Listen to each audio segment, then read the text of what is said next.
Chapter 454. Not good. Crossbowmen. Get into formation. Rows of heavy crossbowmen wearing chainmail armor quickly rushed out and formed 3 rows.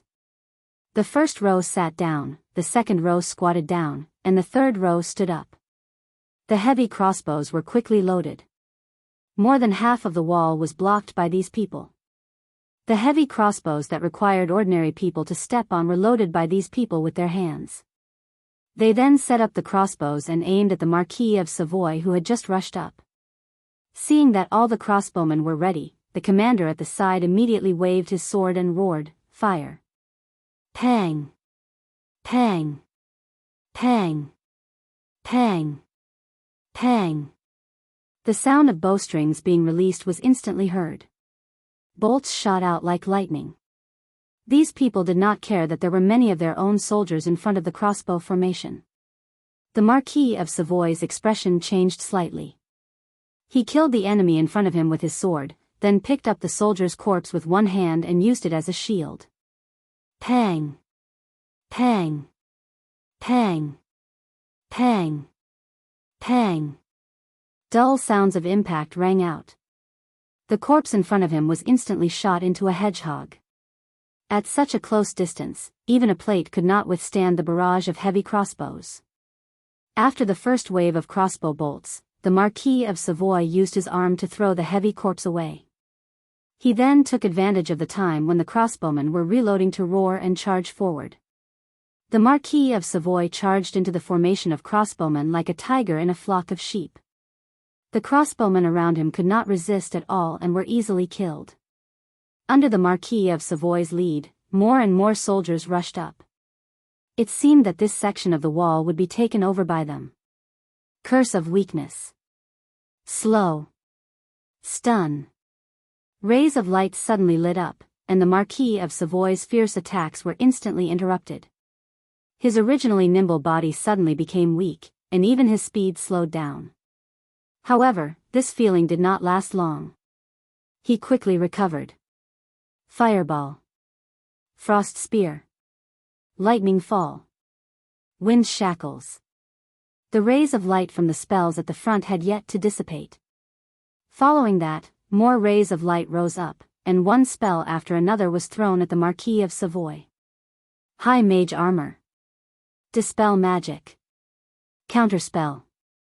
At this moment, a few figures suddenly appeared in midair. It was Alex, Karina, and the others. With a flash of light, a protective barrier appeared around Savoy's body. The spells that were flying towards him were immediately dispelled. The wizards who were casting spells turned pale with blood dripping from the corners of their mouths. This was the backlash they received after their spells were disrupted. As 4th-grade spellcasters, the 2 of them cast flight and invisibility to hide in mid-air, waiting for the sorcerers to make their move. To them, these magi were an entire grade lower than them. They were no match for them. This time, he hid at the side and launched a sneak attack, injuring several magi in an instant. Not good, it's the Grand Magus. The moment the high-grade wizards saw Alex and Karina, their expressions changed drastically. They couldn't care less about the spell backlash and tried to cast teleportation spells to escape.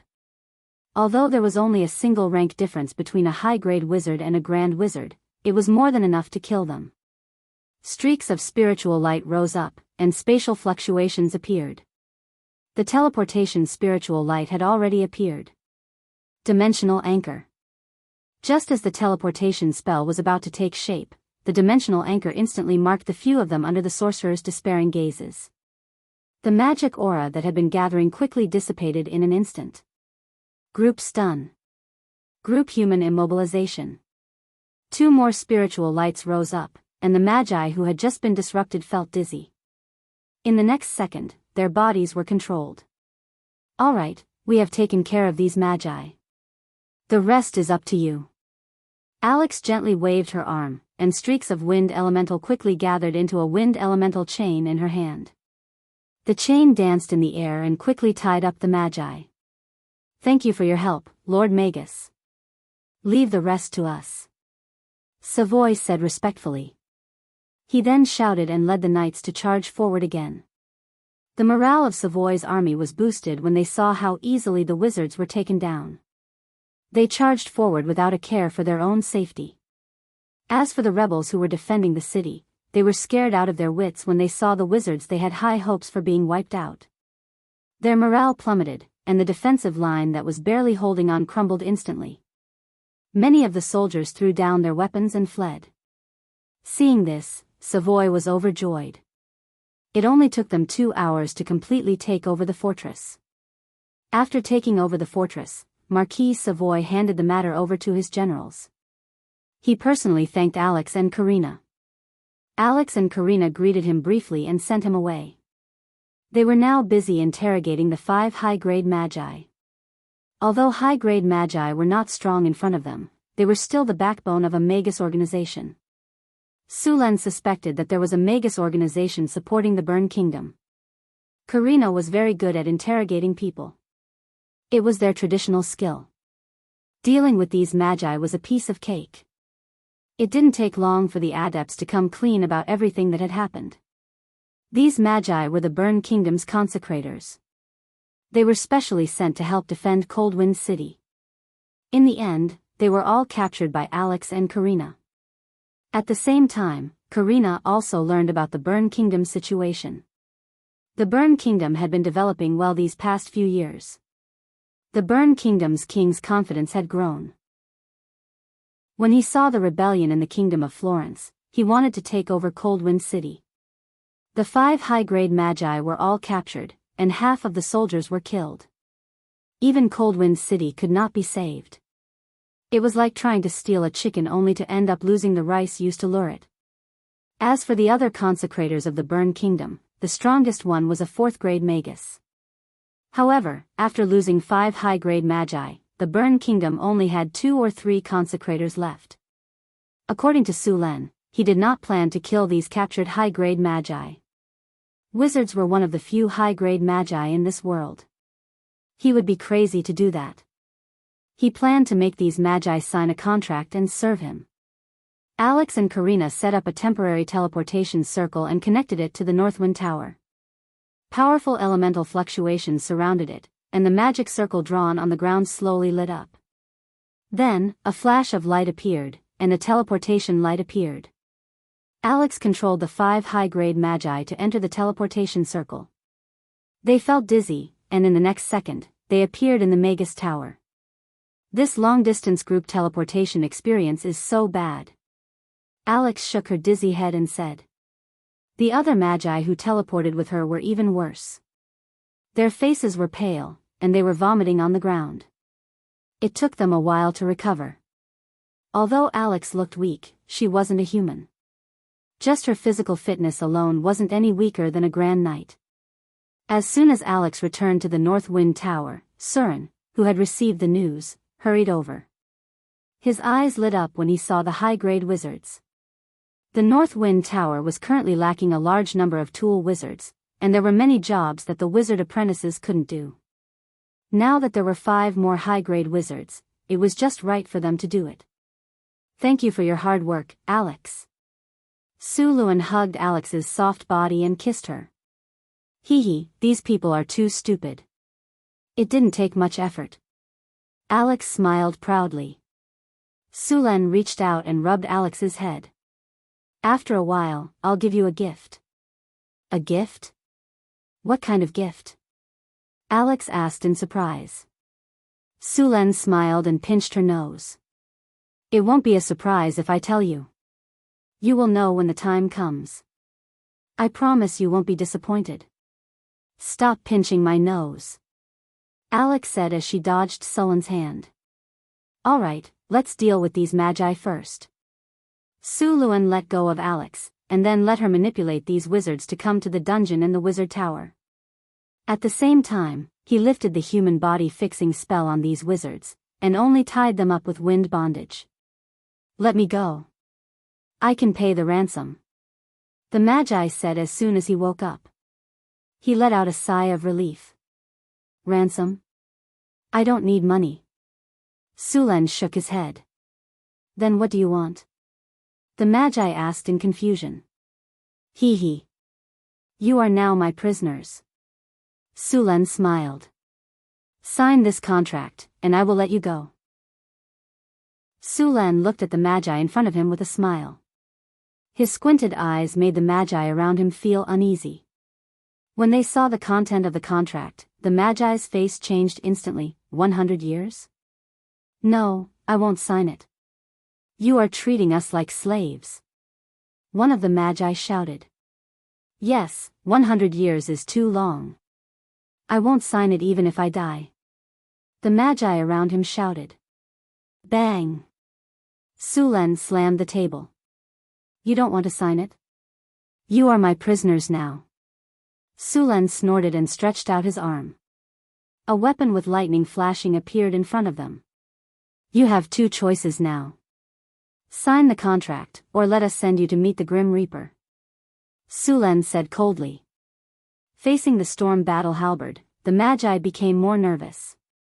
Lightning flashed around them, and countless lightning snakes slithered back and forth in the air. The magi felt their bodies go numb. It was as if they were going to be killed in the next moment.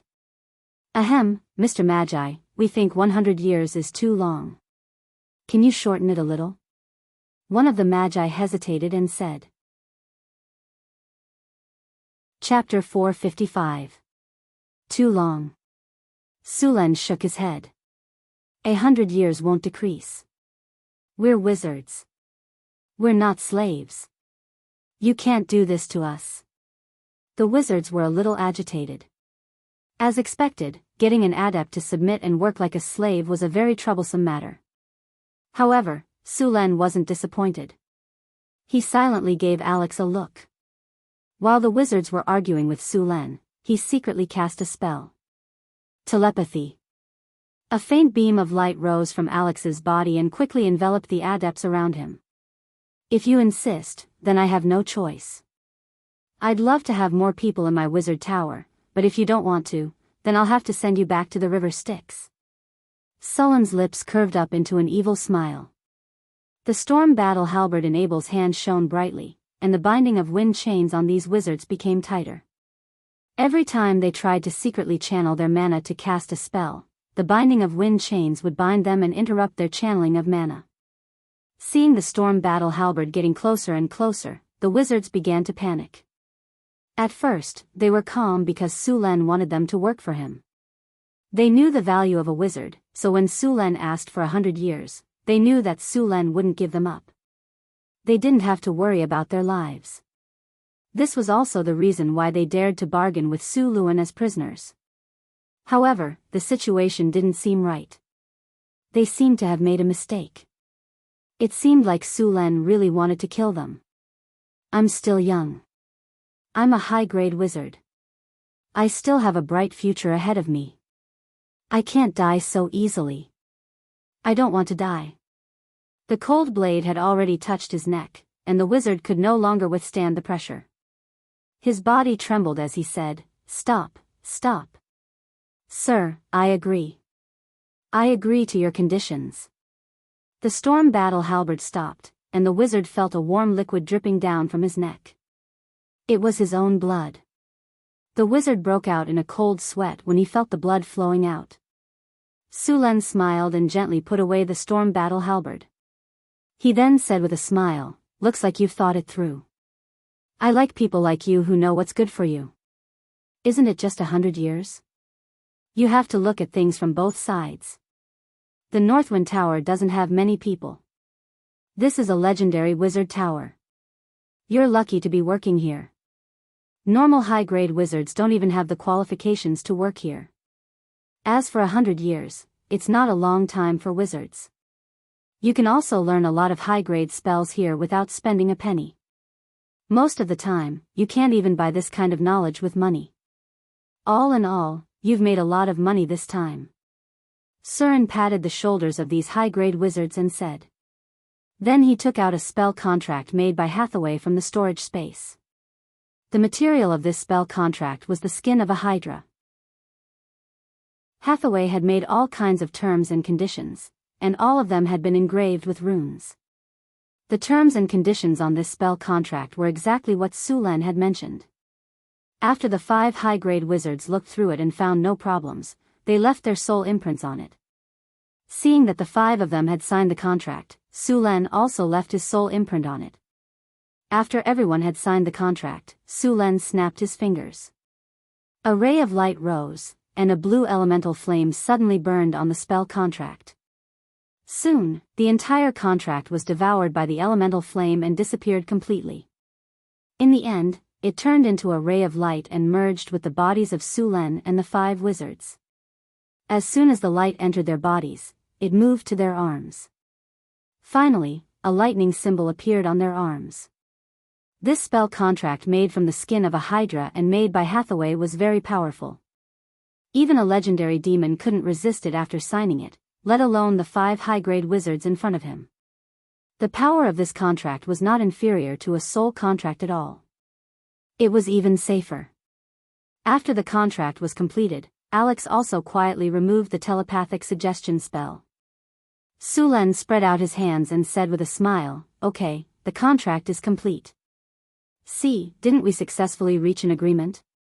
Alex, hurry up and remove the magic chains on them. They are our slaves of the North Wind Tower. Tui, they are partners. We can't let them get hurt. We still need them to work." Su Len said enthusiastically to the wizards, Come, get up. The ground is cold. Since you are already one of us, let me tell you about your benefits. First of all, housing.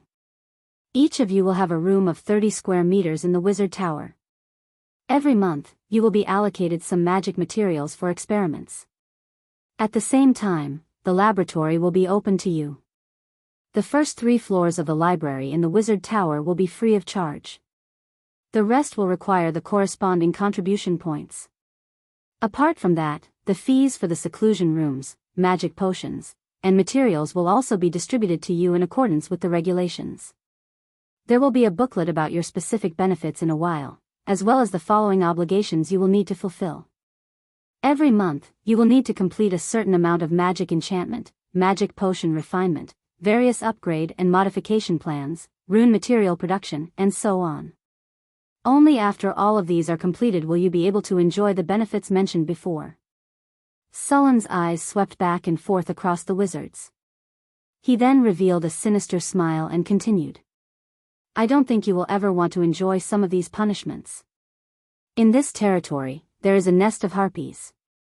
Many of them are low-grade harpies in heat. Hearing Sullen's words, the 5 high-grade wizards in front of him shuddered. Their faces instantly turned pale. Hee, cheer up. Don't be so depressed. Isn't it just 100 years? I always abide by the spirit of the contract. Under normal circumstances, I persuade people with reason. Just like just now, didn't we have a pleasant conversation? Su Len brought the 5 high-grade wizards who had just signed a contract to tour the Northwind Tower. Come, let's have a laugh. This is a legendary wizard tower. Soon, Su Len brought them to the control center of the wizard tower. Milky Way, register the permissions for these new employees. A cold mechanical voice sounded, Yes, Master. Scanning soul waves, please wait. Recording soul information recording complete, registration complete. Default to level F visitor permissions. Master, please confirm their permissions. Give them level D permissions then. Su Len said directly. Permissions upgraded. Current permissions to level D. Milky Way's cold mechanical voice sounded again. After checking that there were no problems, Su Len turned to the high-grade wizards and said, All right, the permissions have been arranged for you. Now, you can go and familiarize yourself with the wizard tower and your own permissions. I'll give you a break for today. From tomorrow onwards, you will officially start working. Looking at the 5 high-grade wizards in front of him, Su Len only felt refreshed. Such good leaks. He could harvest them continuously for 100 years. With their talent, 100 years was more than enough for them to level up to a level 4 wizard. Su Len only needed to pay a very low price to get 5 high-quality, cheap laborers. From the day they met, 007 was their daily life. It was not impossible for them to take another step forward. After all, with the strength of a wizard, it was completely possible for them to withstand it. With these 5 cheap laborers, the production of magic potions and magic tools in the northern town would greatly increase. When it came to the exploitation of labor, the most famous was the liches. Those liches would not only make you work while you were alive, but even if you were dead, they would also use spells to revive you and continue to work for them. 007 was simply too weak. There was no rest, no holidays, and no need to eat. He had to work 24 hours a day. Even the capitalists in the previous world would shed tears for him. Looking at the contracts on their bodies, the 5 unnamed high-grade wizards wanted to cry, but no tears came out. Just like that, they had sold the rest of their lives. They looked at Su Len and then looked at Alex beside him. It was said that there was a legendary wizard in the wizard tower. The high-grade wizards' hearts sank. At the same time, they told themselves that they were men. A great wizard knew when to yield and when to stand tall. Even a giant dragon could endure the humiliation of being under its crotch and become the mount of a dragon knight. Their contract of 100 years was nothing. It was just 100 years. They just had to endure it. Also, the concentration of elemental energy here was so high. Every breath of air was as sweet as milk. Every cell in their body was greedily sucking in the elemental particles around them. This environment was so good. With the rich elemental energy, it might be a good choice to work here. After coming to the seclusion room, the high-grade wizard suddenly had an idea after feeling the rich elemental energy. Maybe things are not as bad as I thought. There's also the knowledge in the library. As a legendary wizard, the books in his library will not disappoint me. If I join such a powerful organization, at least I won't have to worry about safety and all kinds of magic knowledge in the future. Chapter 456. After arranging the 5 tools, Su Len no longer paid any attention to them. The tasks for these tools were already set. From tomorrow onwards, Milky Way would give them all sorts of tasks. Enjoy these last moments of leisure. The materials obtained from the brain hunters were made into magic tools by Hathaway. The skin of the brain hunters was made into a leather armor. The leather armor was made by Grace herself. In the northern town, the half-elf Grace's tailoring skills were the best. In order to make this leather armor, Hathaway spent a lot of materials. Just the runic circle on the leather armor used 5 ounces of mithril and 1 ounce of astral sand. She also used 3 high-quality magic gems to make this leather armor. Hathaway named this leather armor, Deathwalker. This leather armor was already considered a legendary magic tool. It could be Sullen's most powerful magic tool other than the Storm War Halberd. Deathwalker, leather armor, quality, legendary, material, brain hunter's skin, mithril, etc. This is a legendary leather armor made from brain hunter's skin that was meticulously sewn by a master tailor. It has powerful defense and unimaginable magical effects. Defense plus 35, magic resistance plus 50, evasion plus 10, agility plus 3, special effect, immune to mind control, special skill, alternate space travel, 3/day, mind attack, 1/day, Deathwalker, was a very powerful equipment. Although it was a leather armor, it had better defense than a plate armor. It also had strong elemental resistance. According to Hathaway's tests, spells with less than 50 damage would not cause any damage to him. One must know that the fireball spell only had 35 damage. At the same time, this leather armor also strengthened his resistance. Because it was made from the skin of a brain hunter, this leather armor was immune to mind control. It could be said that this attribute was its most powerful attribute. In future battles, Su Len would not have to worry about mind control spells. In addition to these, this leather armor also increased evasion and agility. It also had some of the brain hunter's special characteristics, space travel.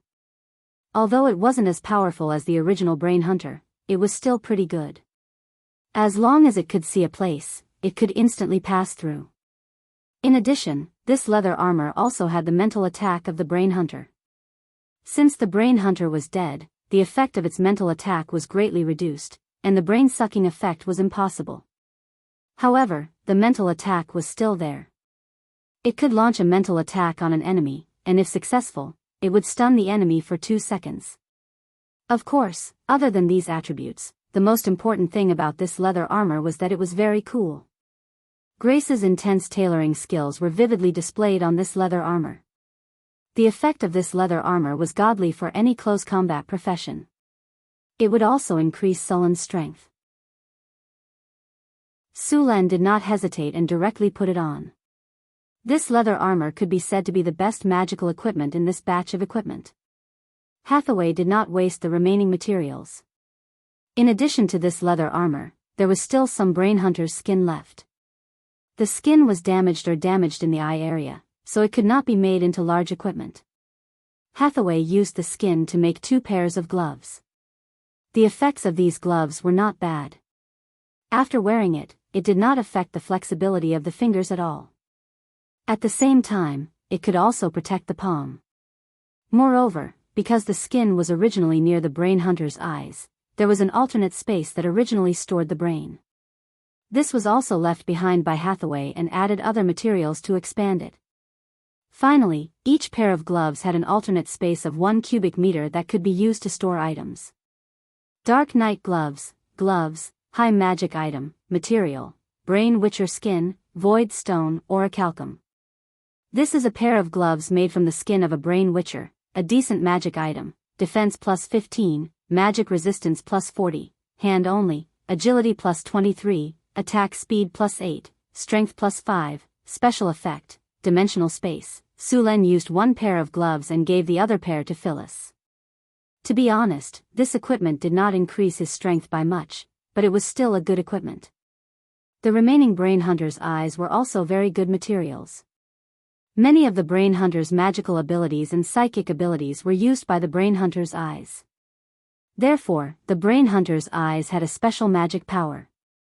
After the Brain Hunter's eyes were taken out of its body and soaked in a special potion, they would become as hard as gemstones and looked very beautiful.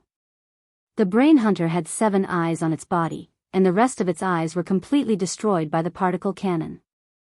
The remaining 7 eyeballs were also made into magical equipment. This kind of gemstone was usually made into a necklace or ring. Hathaway made 3 rings and 4 necklaces.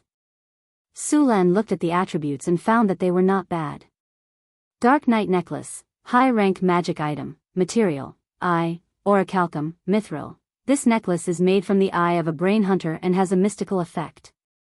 Vision plus 5, charm plus 3, magic resist plus 15, magic resist plus 20, spirit resist plus 15, additional skills, mind control plus 1/day, eye of truth, permanent. The necklace came with 2 spells. One of them, mind control, could be used to control a unit that was not higher than the user's own level. It could be used on humans or monsters, but it was ineffective on legendary creatures. If the target's mental resistance was successful and the mind control failed, the target would also be stunned for 1 second. It could be said that this spell was very good for controlling people or stunning enemies. The other skill, True Eye, was also good. Its effect was to see through most of the magic effects such as illusions, stealth, shadow travel, and invisibility. It was very effective against those who liked to sneak attack. Of course, if the opponent's magic was too high, True Eye might not be able to detect it.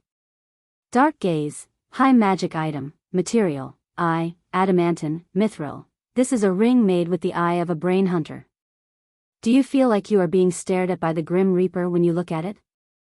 Vision plus 3, charm plus 2, magic resistance plus 18, magic power plus 20, spirit resistance plus 15, night vision plus 30, intimidation plus 10. Additional skills, death gaze plus 1/day, spirit intimidation plus 1/day. The ring also had 2 additional spells. Among them, death gaze was a spell that completely depended on one's luck. Death gaze was an instant death spell. After this spell hit the target, it would go through a constitution and soul test. If the test failed, it would directly activate the effect of instant death. If the test passed, it would not cause any damage. Of course, it also had another function, which was to instantly kill targets with low vitality. This skill was called Lucky Emperor's Unlucky Detector. If the luck was good, it would directly send the target away. If the luck was bad, it would have no effect.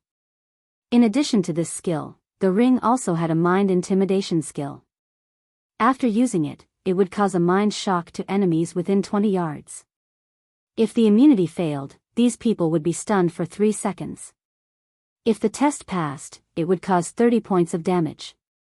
In addition to these effects, the necklace and ring also had the effect of Eagle Eye. The equipment's vision bonus was almost 80% of Eagle Eye's range. Moreover, this effect was constant. It was basically a buff of Eagle Eye.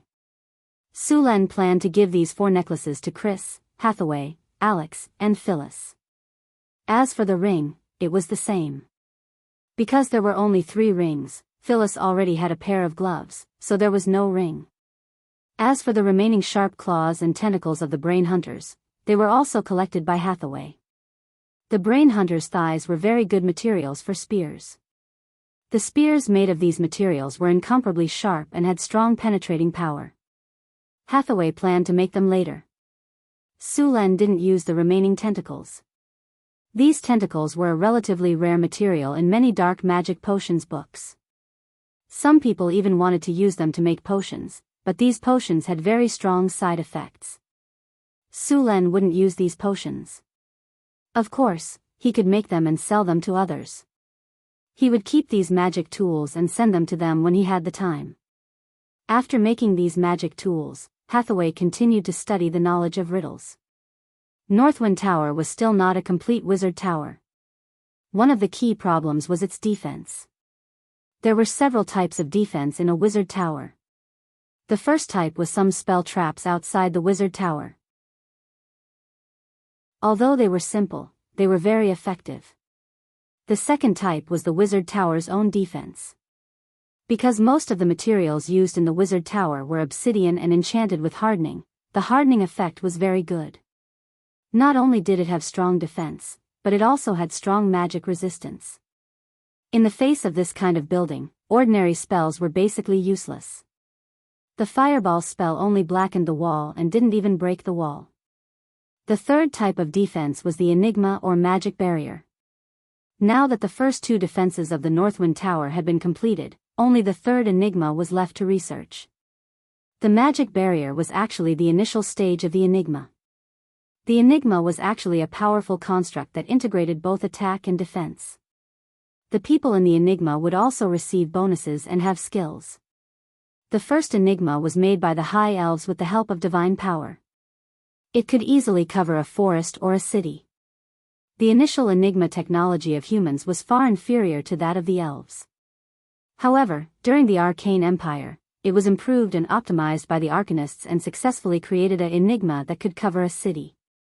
From that moment on, the enigma became the standard of the floating city. Chapter 457. During the most glorious period of the Arcane Empire, large riddles were not only used for defense, but also for attack. There was a period of time when the highest defense command of the High Elves' riddles was, if a true dragon enters the range, automatically release the stored high-level spell sequence to attack the target. During that period, the dragons ran amok in the multiverse, and the High Elves were barely surviving under their influence. The elves and the arcanists had basically the same definition of enigma. It was a masterpiece of high-level magic skills, woven with magical energy. It was a powerful enchantment that covered an extremely wide area. It had a simple consciousness of its own, and it was a permanent enchantment or domain created by legendary spells. There were 4 main functions of riddles. The first was a protective enchantment. The riddles had a powerful protective enchantment, which was used to protect the area inside the riddles from outside the riddles. The second was a spell enchantment. This spell enchantment could be activated or deactivated automatically, and the target could be chosen. However, this spell usually would not be activated continuously. After all, the magic consumption was too high. The riddles created by the ancient High Elves could be activated for a long time because they once controlled a spell energy source. The riddles created by the Arcanists had this effect after they had the mice energy core. The third was a forbidden spell. Within the range of the riddles, you could not use spells that were forbidden by the riddles. This was actually equivalent to a ban on magic.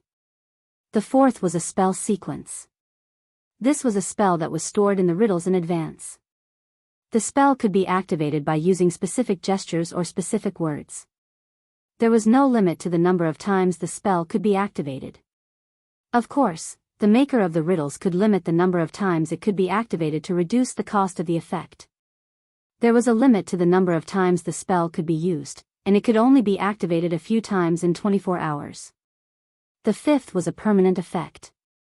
This effect could not be directly described by a spell. It could only be divided into 3 levels. The primary effect was equivalent to a level 1 to level 3 spell or a low-level magical item. The intermediate effect was equivalent to a level 4 to level 6 spell or a mid-level magical item.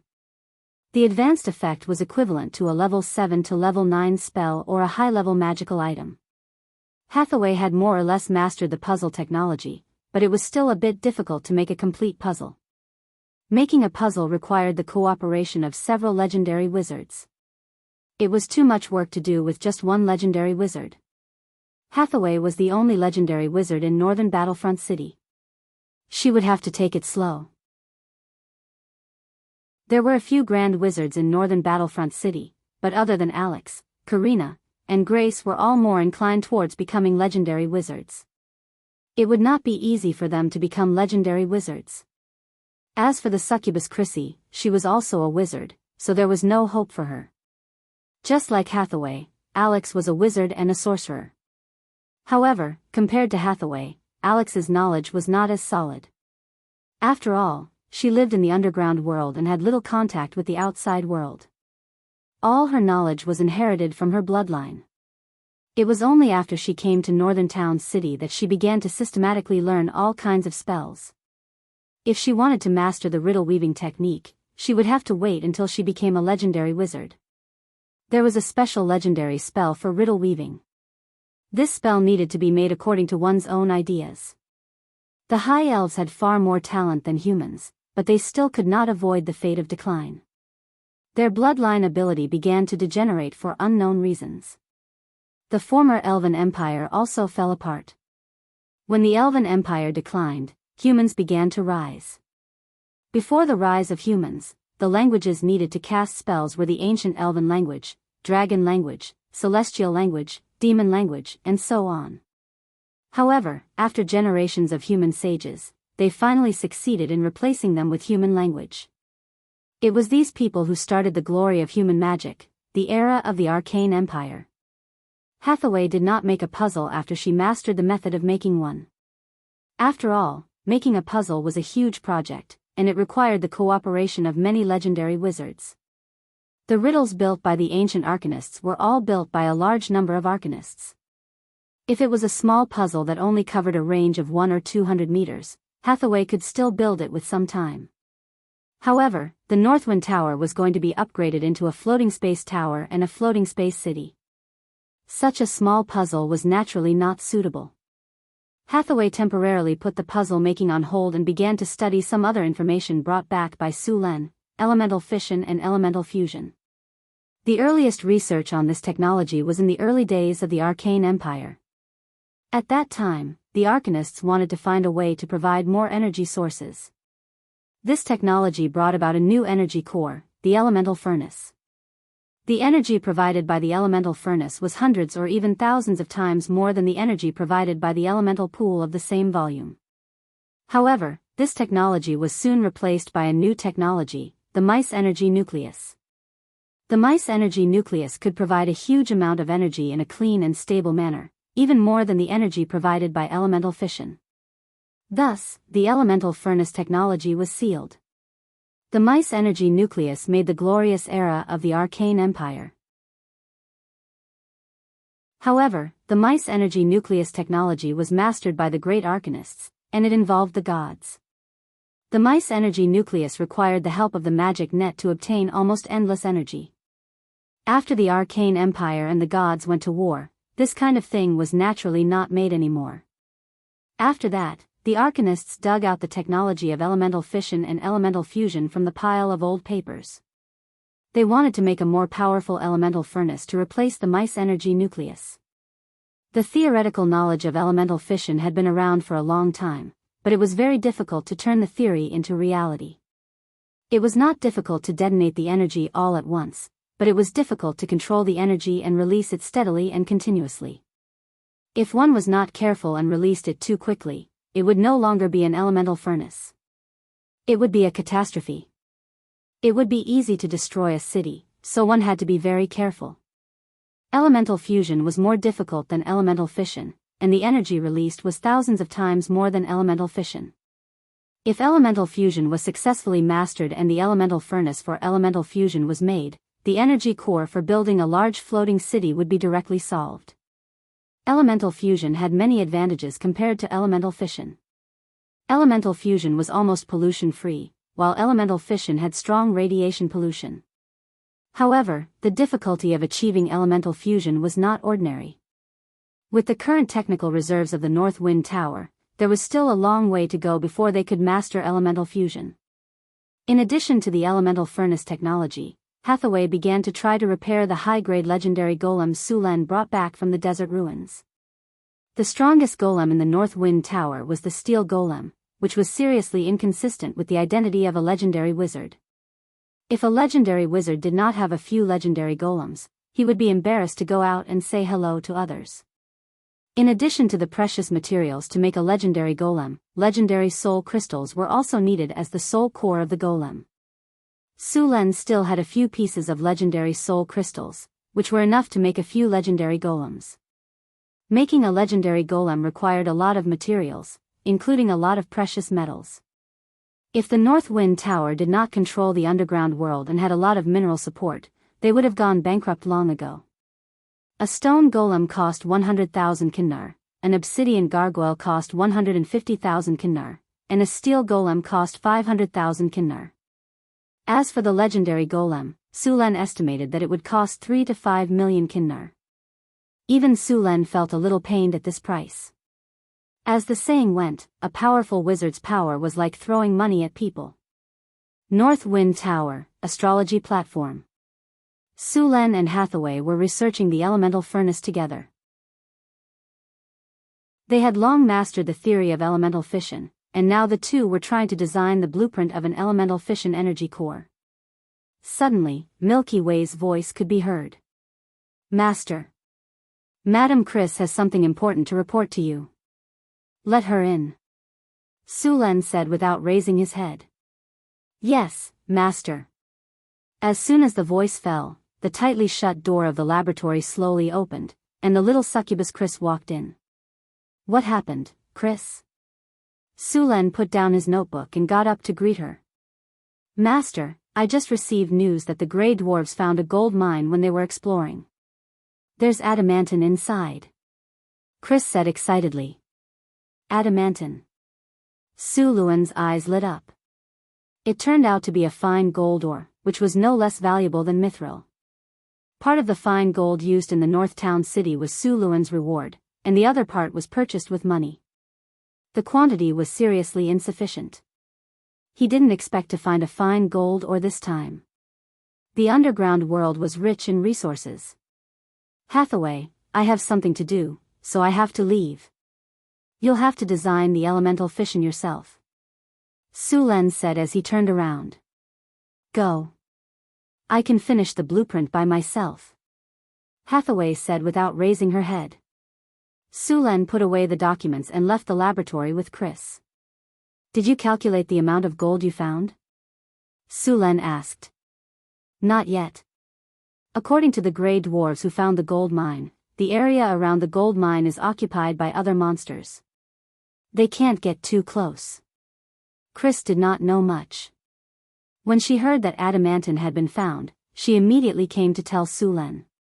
A while ago, there was a small earthquake in the underground world, but it didn't cause too many casualties. Only some of the mines collapsed, and there weren't many casualties. However, after the earthquake, we found a new tunnel. The gold mine was found in the underground cave behind the tunnel.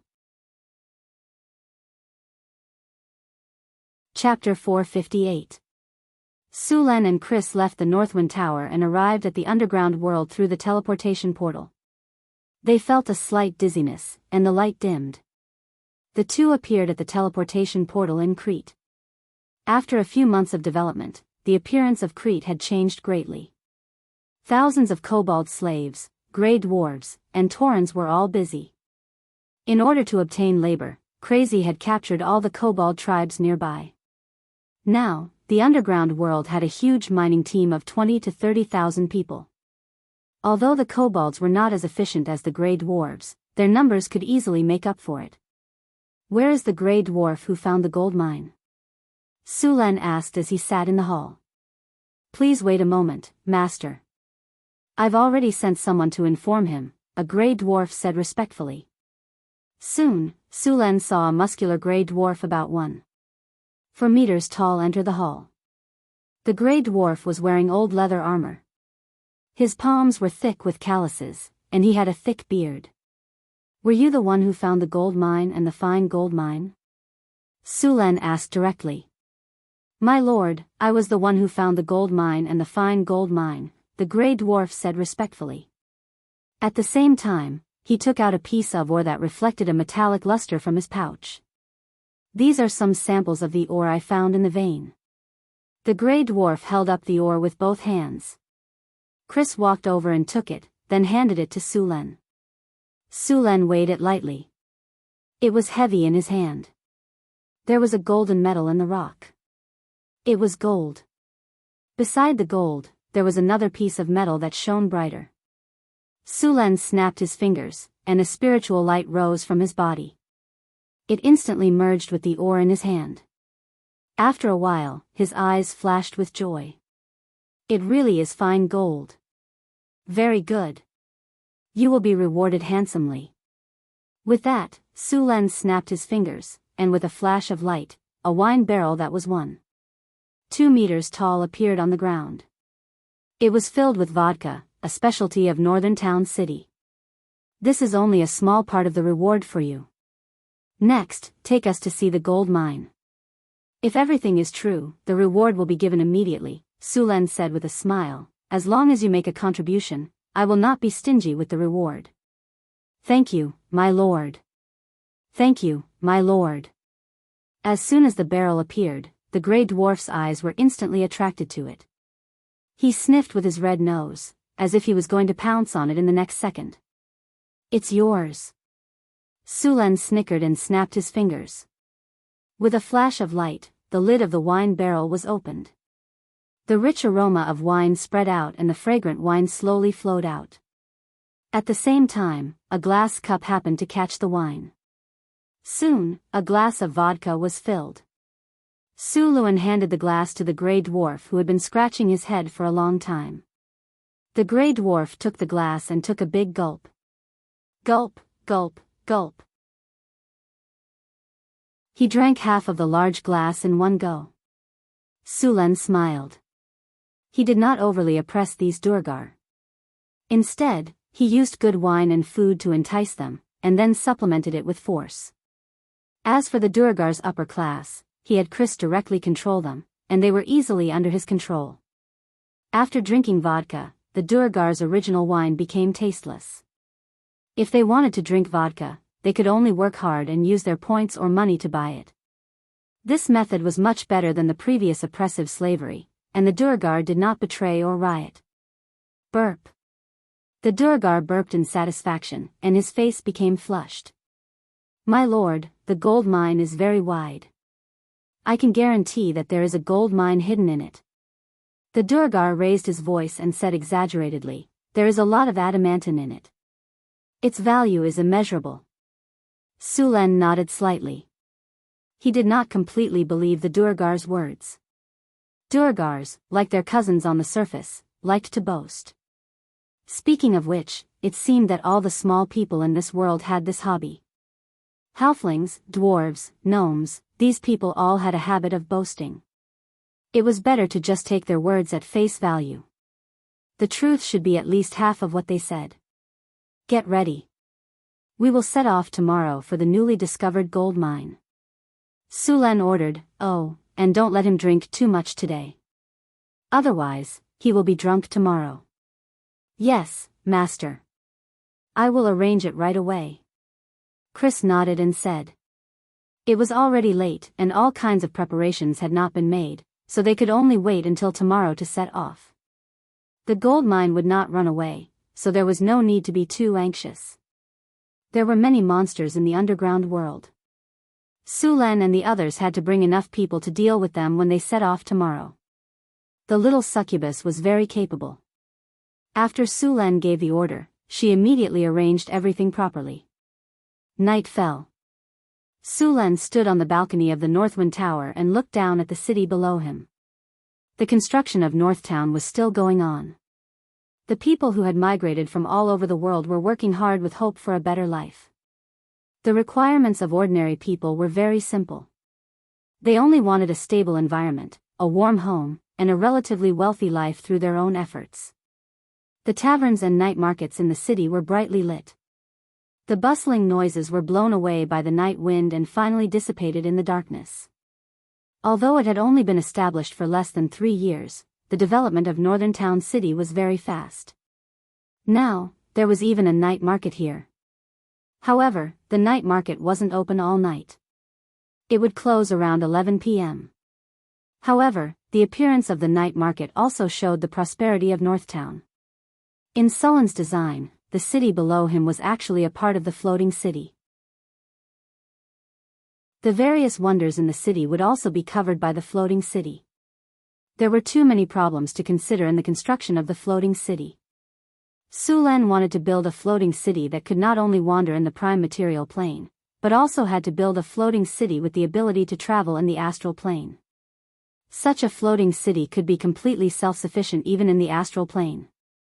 It could float in the astral plane for hundreds or even thousands of years without having to worry about logistics. The floating city's population was about 50,000. At the same time, it also needed to control the population growth. The construction of houses also needed to save as much land as possible. Sulan planned to build the residential area according to the residential areas in his previous life. It did not need to be too tall. A building with 6 floors would be enough. There were also commercial areas, workshops, production areas, hospitals, city halls, plantations, ecological parks, simulation systems, wizard academies, golem workshops, entertainment areas, and so on. According to the drawings designed by Sulan, such a floating city could live up to 70 to 100,000 people. 50,000 people could live there even after reproduction. He did not want to have a population expansion problem in a short period of time. A floating city of this level was already very large. In the era of the Arcane Empire, the energy core of such a floating city was the mice energy core. Elemental fission could only support a floating city of 10,000 people. Only elemental fusion and the mice energy core could support a floating city of 100,000 people. Every time the floating city expanded a little, the energy consumed would increase by a lot. Just like a city of 10,000 people and 100,000 people, although the area only increased by a few times, the energy consumed increased by hundreds or thousands of times. In the Arcane Empire, there were super floating cities that could accommodate more than 300,000 people. The energy core in them was more than one mice energy core. Floating cities of that level were frighteningly powerful. But these were things for the future. The Tower of the North Wind was not even a floating tower, and it was even further away from a floating city. Now, they could only seize the time to climb the technology tree and cultivate talents. In a floating city, at least a few legendary wizards and high-ranking legendaries were needed. Sulan stood quietly on the balcony and watched everything. After a while, he turned around and returned to his room. Nothing happened that night. Early the next morning, Sulan got up from the slender arms and legs of Chrissy and his 2 personal maids. He washed up briefly, woke Chrissy up, and went to the underground world. When they arrived in Crete again, the exploration team was already ready. In addition to Sulan and Chrissy, the exploration team also had a team of Grey Dwarf warriors and a team of drows. There were a total of 24 people in the team. When everyone was there, Sulen asked the miner who found the gold mine to lead the way. The underground world was rich in minerals. Minerals such as gold and adamantine were basically in the depths of the earth. After all, they were originally heavy, and it was difficult to mine adamantine in the surface world. After a period of development, the roads around Crete had been repaired. Although they were not as flat and wide as North City, they were not bad. All of them had dark vision and were completely unaffected in such an environment. The group kept moving along the road. After about an hour, the road began to become rugged, and some underground creatures appeared around them. After discovering the group, they all hid. There were rugged rocks around the road, and there were many broken stones piled up in many places, which should have been caused by the last earthquake. The roads in the underground world were winding and rugged, and it was easy for people who were not familiar with them to get lost. Fortunately, both the Grey Dwarf and the Drows were very familiar with the underground world. Sulen also recorded the route on his strategic map. Under the lead of the Grey Dwarf, the group soon came near a broken rock wall. There was a 3-meter wide crack in the rock wall. It was dark inside the crack, which looked like a ferocious monster's mouth. After coming here, the Grey Dwarf became a little cautious. "Lord, this is the passage. After passing through this passage, you will reach the cave where the gold mine is." Chapter 459. Aiton, take the Drows to investigate. Be careful of the monsters here. Sulen looked at the crack in front of him and said, "Yes, sir." Aiton nodded, then took a few Drows and directly blended into the darkness. After entering the passage, because there was no fluorescent moss, the light was even dimmer, and the road was even more rugged. Many places could barely allow one person to pass through. And from time to time, some monster corpses could be seen along the way. Some of these monsters were ordinary beasts, and some were mutant creatures. But for these Drows, there was basically no difference. Aiton was now a peak grade 4 Drow, and the rest of the Drows were also elites. It was not difficult to deal with these monsters. After walking in the narrow passage for about 15 minutes, as they went deeper into the underground space, the passage became wider and wider, and some fluorescent moss appeared in the passage again. "Sir, we found some traces of underground orcs here." Aiton's figure emerged from the shadows. As a ranger, Aiton had a good tracking ability. There was not much difference between the underground orcs and the surface orcs. Just like the surface dwarves and Grey Dwarves, they were cousins, but closer. The underground orcs were stronger than the surface orcs. The general radiation in the underground world had caused some mutations in their bodies. Their bodies had become stronger, and their height had reached 2-3 meters. But because of the radiation, they were more ferocious and brutal than their cousins. These underground orcs did not produce anything. They relied on plundering to survive. They were intelligent creatures that ate humans. They were also notorious in the underground world. The underground orcs almost had the combat power of a knight when they reached adulthood. They generally operated in small groups. The underground orcs were not laborers for free. They had a physique of 2-3 meters and were very powerful. They were very good candidates for mining or building roads. As for their violent personalities, the traditional training skills of the Drows would teach them to work hard. If they really could not do it, they could be thrown to Chrissy. The little succubus's enchantment could even control the Tauren, let alone these orcs. Don't worry about them for now. Finding the gold mine is more important. Sulen scanned the strategic map and said, "After finding the gold mine, we'll clean up the surrounding monsters. As for the orcs, we'll catch them as coolies." In just a few seconds, Sulen had decided the fate of these underground orcs. When they arrived here, the width of the passage was already about 10 meters. There were also several wide underground caverns connecting the passage. Some mushrooms and plants grew very luxuriantly in the caverns. The water vapor in the air was also relatively high. Obviously, there was an underground river in the surroundings. In the damp corners of the passage, there were many underground moss and underground mushrooms. Many of the plants here were poisonous. Because of the radiation environment, there were many special magical plants growing in the underground world. Every once in a while, the wizards of the Northern Wind Tower would come here to collect some magic herbs. The potions produced by the Northwind Tower were very popular in the northern lands, but the quantity was limited. The apprentices in the northern town were so busy that their feet barely touched the ground. They had to process large amounts of ingredients every day. During this period of time, the Northwind Tower had gained another 5 high-grade wizards. The production of potions had increased by quite a bit, but the supplies still could not meet the demand. Creatures are approaching. A rustling sound came from the darkness. Sullen's footsteps stopped. Aiden immediately hid in the darkness with the other drows. Soon, there was the sound of a battle, followed by a scream. This scream was like a signal. Soon, the screams came one after another. A few minutes later, all the drows returned to the team. There were no wounds on their bodies, only a strong smell of blood and a faint murderous aura. Aiden bowed to Sulen and said, "Master, it's a group of claw horrors. They've all been wiped out." Sulen nodded and said, "Let's move on." The leading grey dwarf quickly stepped forward. When he passed by Aiden and the others, he subconsciously dodged to the side. It was obvious that he was afraid of these drows. After walking out of the passage, the group came to a huge underground cave. After arriving here, Sulen quickly saw some exposed ores.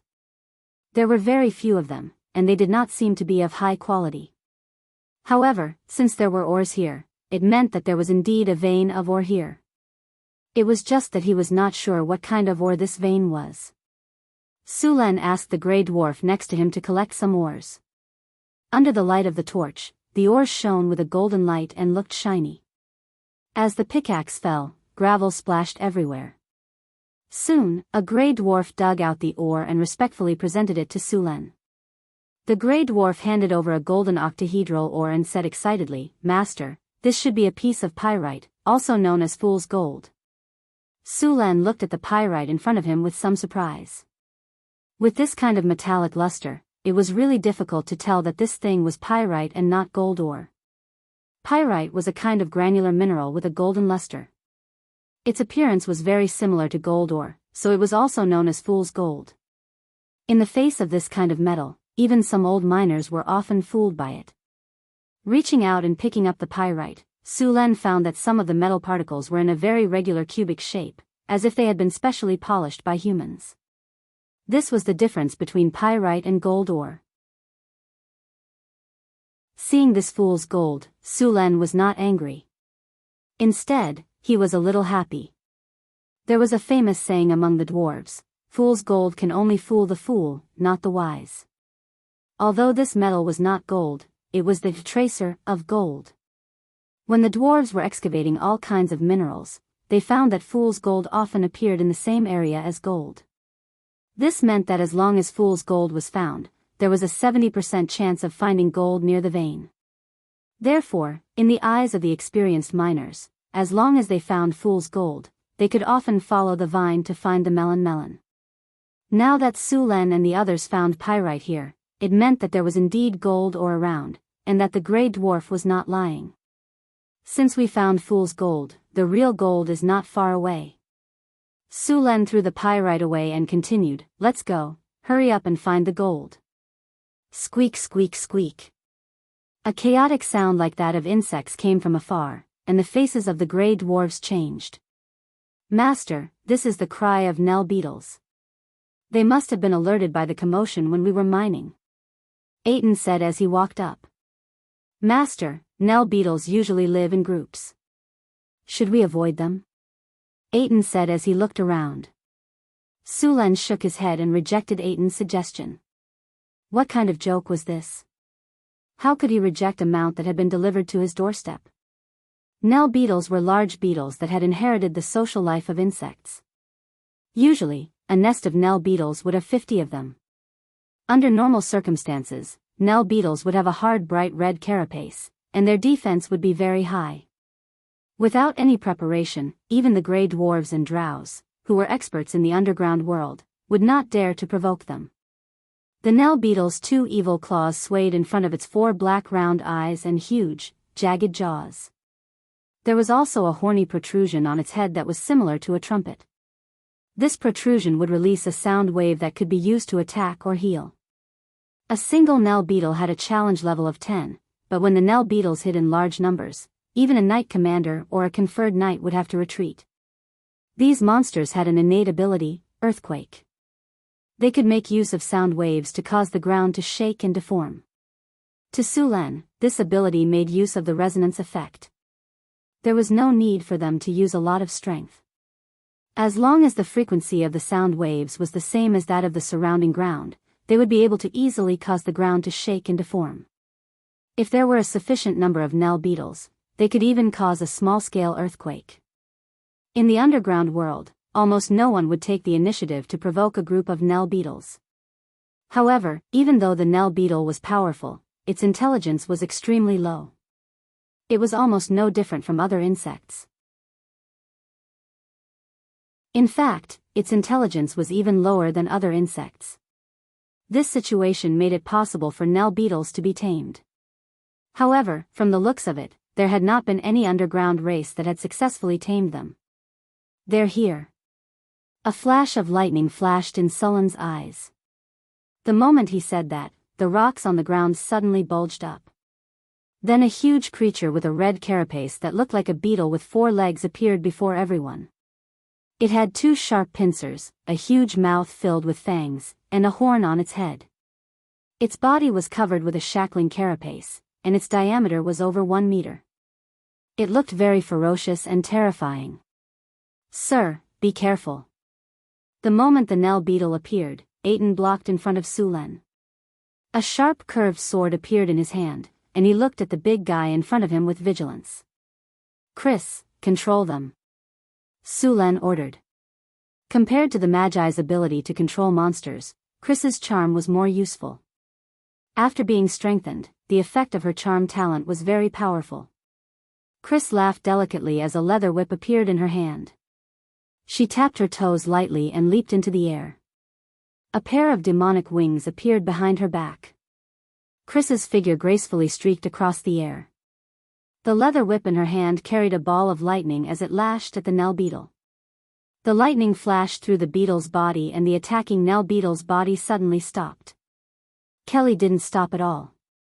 She quickly flew backward and the whip in her hand lashed out at even more Nell beetles.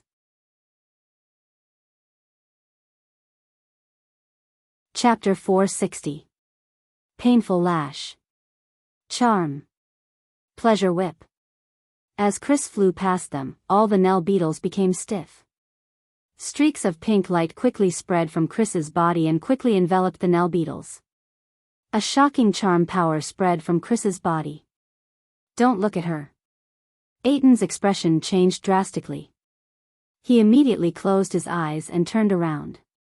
The drows and durgars around him also quickly turned around. Although Chrissy's charm wasn't targeted at them, it still had a very powerful effect on them. Whether it was Eden, the drows, or the Grey Dwarves, none of them had the confidence to resist this ability. Only Sulen could resist Chris's shocking charm.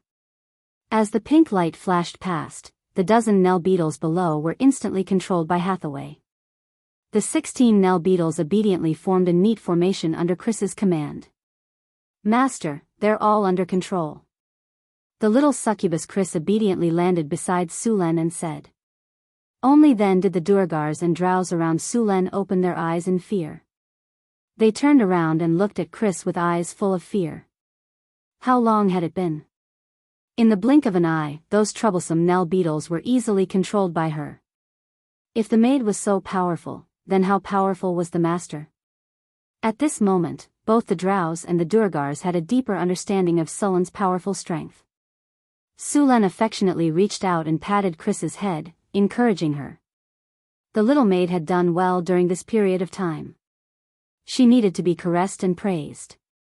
With over a dozen death Nell beetles, Suluen's group was able to move about more easily. The death Nell beetles were strong and had thick carapaces on their bodies. Their speed was not slow either. They looked like tanks. These Nell beetles had many other uses. Not only could they be used as mounts, but they could also be used to transport goods. The roads in the underground world were rugged, but the Nell beetles could move as if they were walking on flat ground. They could quickly transport goods and had many uses. If these Nell beetles were used to form a knight regiment, not many armies could stop their charge. Even if there were sturdy city walls, they would still collapse under the earth-quaking mountain. Sulan was already considering forming a knight regiment of Nell beetles to give it a try. With these Nell beetles as mounts, Sulan and the others moved much faster. Many of the monsters they encountered along the way avoided them when they saw the Nell beetles. Some stubborn ones were directly torn in half by the Nell beetles' ferocious pincers. "My lord, I've explored this area when I came last time. There's a group of kobolds in this passage. There are about 1,000 of them, and there's even a dragonborn kobold warlock among them. There are some undead creatures in this passage. I was almost killed by the spirits there last time," the Grey Dwarf said with lingering fear. "But those spirits and zombies can't leave this place. Otherwise, I wouldn't have been able to escape." The underground passage extended in all directions, and they encountered several forks along the way. Other than the underground orcs and kobolds, there were also some minotaurs living here. However, there were not many minotaurs, only about 30 of them.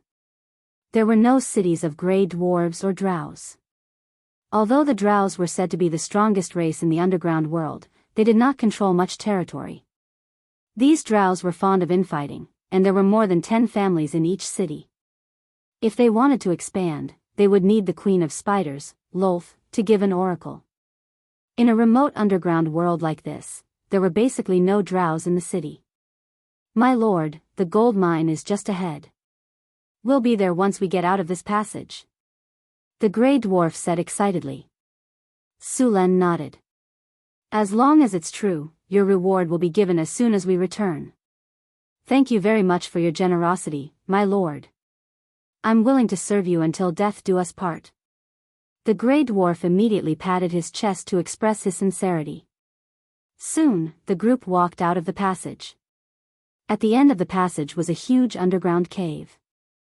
After arriving here, Sulan found that there were many pale gold ores scattered on the ground. This vein was mainly chalcopyrite, and there were also gold ores. Adamantine and gold ores were buried here together.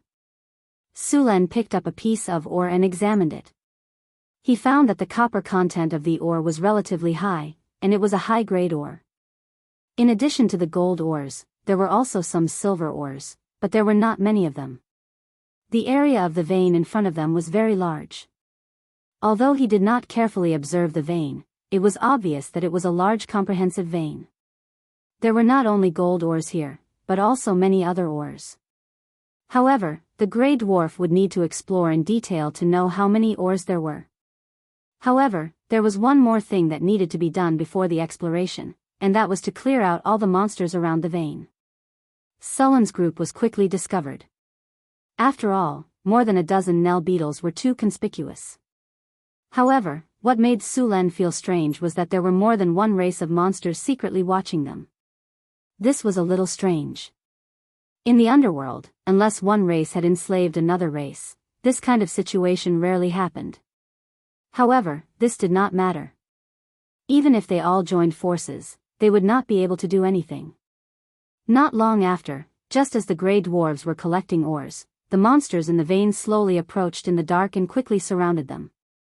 After confirming that Sullen's group was surrounded, the monsters showed themselves. There were kobolds, underworld orcs, bugbears, and minotaurs.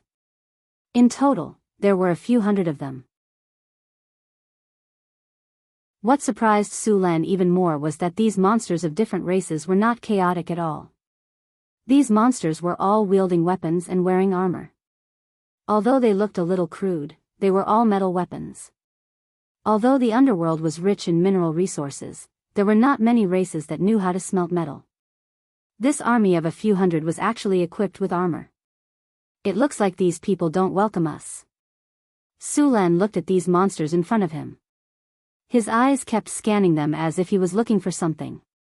At this moment, Sulan suddenly saw a sphere with a diameter of about 6 feet from the corner of his eye. He immediately turned around. Behind these monsters, a large meatball was floating in midair. This meatball had a ferocious bloody mouth filled with sharp teeth. In the middle of the meatball was an eye that took up 1/3 of the entire meatball. In addition to this eye, there were more than 10 small eyes that were connected to each other extending out from the top of the meatball. After seeing these ferocious and deformed creatures, Su Len immediately knew the name of these monsters, Beholder. These horrifying and deformed creatures were first born in the astral plane. It was said that their ancestor was a powerful creature that was comparable to the gods. Beholder was a monster that existed widely in the multiverse. They were best at mind control. And Beholder had a large army. In this aspect, perhaps only the mind flayers were better than them. Beholder was a ferocious, violent, and evil creature. They were born with strong psionic powers and could use this ability to enslave other races. It was obvious that this mind had been occupied by the Beholder. The armor and weapons on these monsters were also forged under the command of the Beholder. Looks like they're treating us as fat sheep. Seeing so many monsters surrounding them, Su Len was not nervous at all. Chris, command these Nell beetles to charge. Chris's eyes moved and said softly, "Yes, Master." Although the Beholder controlled a large number of monsters, after controlling so many monsters, it could not perform precise operations. Although the army of a few hundred people was large in number, as they continued to move forward, the formation became loose. Seeing such a flaw, Chris naturally would not let go of it. After going through a few battles, Chris's commanding experience was obviously much better. Taking advantage of this opportunity, she immediately ordered 16 Nell beetles to attack. More than a dozen behemoths, each weighing 1 to 2 tons, rushed over. That earth-shattering aura was terrifying, but the monsters did not react. These monsters were all controlled by the Beholder. They basically did not have self-awareness, so naturally, they would not be afraid. However, could they block the charge of the Nell beetles just because they were not afraid? The answer was that it was impossible. The dozen Nell beetles were like a dozen heavy tanks as they crashed into the army of Beholder. As soon as they made contact, the armored underground orcs were sent flying without any chance to retaliate. How strong was the impact of the Nell beetles that weighed over a ton when charging at full speed? The armor of the orc that was sent flying was immediately deformed. There was even a dent where he was hit. The huge impact penetrated his armor and acted on his body. Blood and pieces of his organs kept flowing out of his mouth. It was obvious that this orc could not be saved. The Nell beetles were like bulldozers that charged into the enemy's formation. Wherever they went, the enemies were either sent flying or torn in half by their ferocious pincers. There was no enemy at all. This Beholder probably had not commanded a large-scale battle before. It completely did not realize how destructive the Nell beetles were to such a loose formation. The ground shook. The Nell beetle's 10 legs quickly tapped the ground while it was charging, and a special sound wave spread out. In the next second, there was a rumbling sound, and the ground around it shook violently like waves. The surrounding orcs, minotaurs, and kobolds fell down instantly, and the original encirclement had a large gap.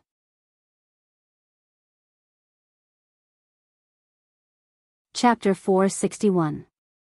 More than a dozen Nell beetles launched earthquake at the same time, causing the surrounding ground to tremble as if an earthquake had occurred. After the enemies fell, the dozen Nell beetles didn't slow down at all and continued to charge towards the Beholder. Seeing this situation, the huge eye devil let out a furious roar. The monsters under its control sped up and charged forward. At the same time, 6 purple rays shot towards the few Nell beetles that were charging at the front. Charm monster. The 6 Nell beetles that were hit stopped and even their bodies began to tremble. Not good, the Beholder is fighting with me for control of the Nell beetles. Chris's expression changed slightly. As the 6 Nell beetles stopped, the Beholder once again shot out 6 purple rays. The Nell beetles that had just circled around from both sides were instantly hit by the rays. The charging Nell beetles were instantly petrified into 6 lifelike stone statues. It's not a Beholder, it's a Broodmother's eye. Su Len instantly reacted. The beholder and the broodmother's eye were almost identical in appearance. The only difference was that the broodmother's eye was much bigger than the beholder. However, it was Sullen's first time seeing a beholder and he was a little far away. He didn't have a clear and accurate understanding of the beholder's body. He originally thought it was just an ordinary beholder. He didn't expect it to be a broodmother's eye. The broodmother's eye was the final form of the beholder. As for the more powerful ordinary beholder, it was basically impossible due to the bloodline. The broodmother's eye was also a legend rank monster. Its ability was far superior to ordinary beholders. Compared to ordinary beholders that could only shoot one ray, the broodmother's eye could shoot 6 rays at once.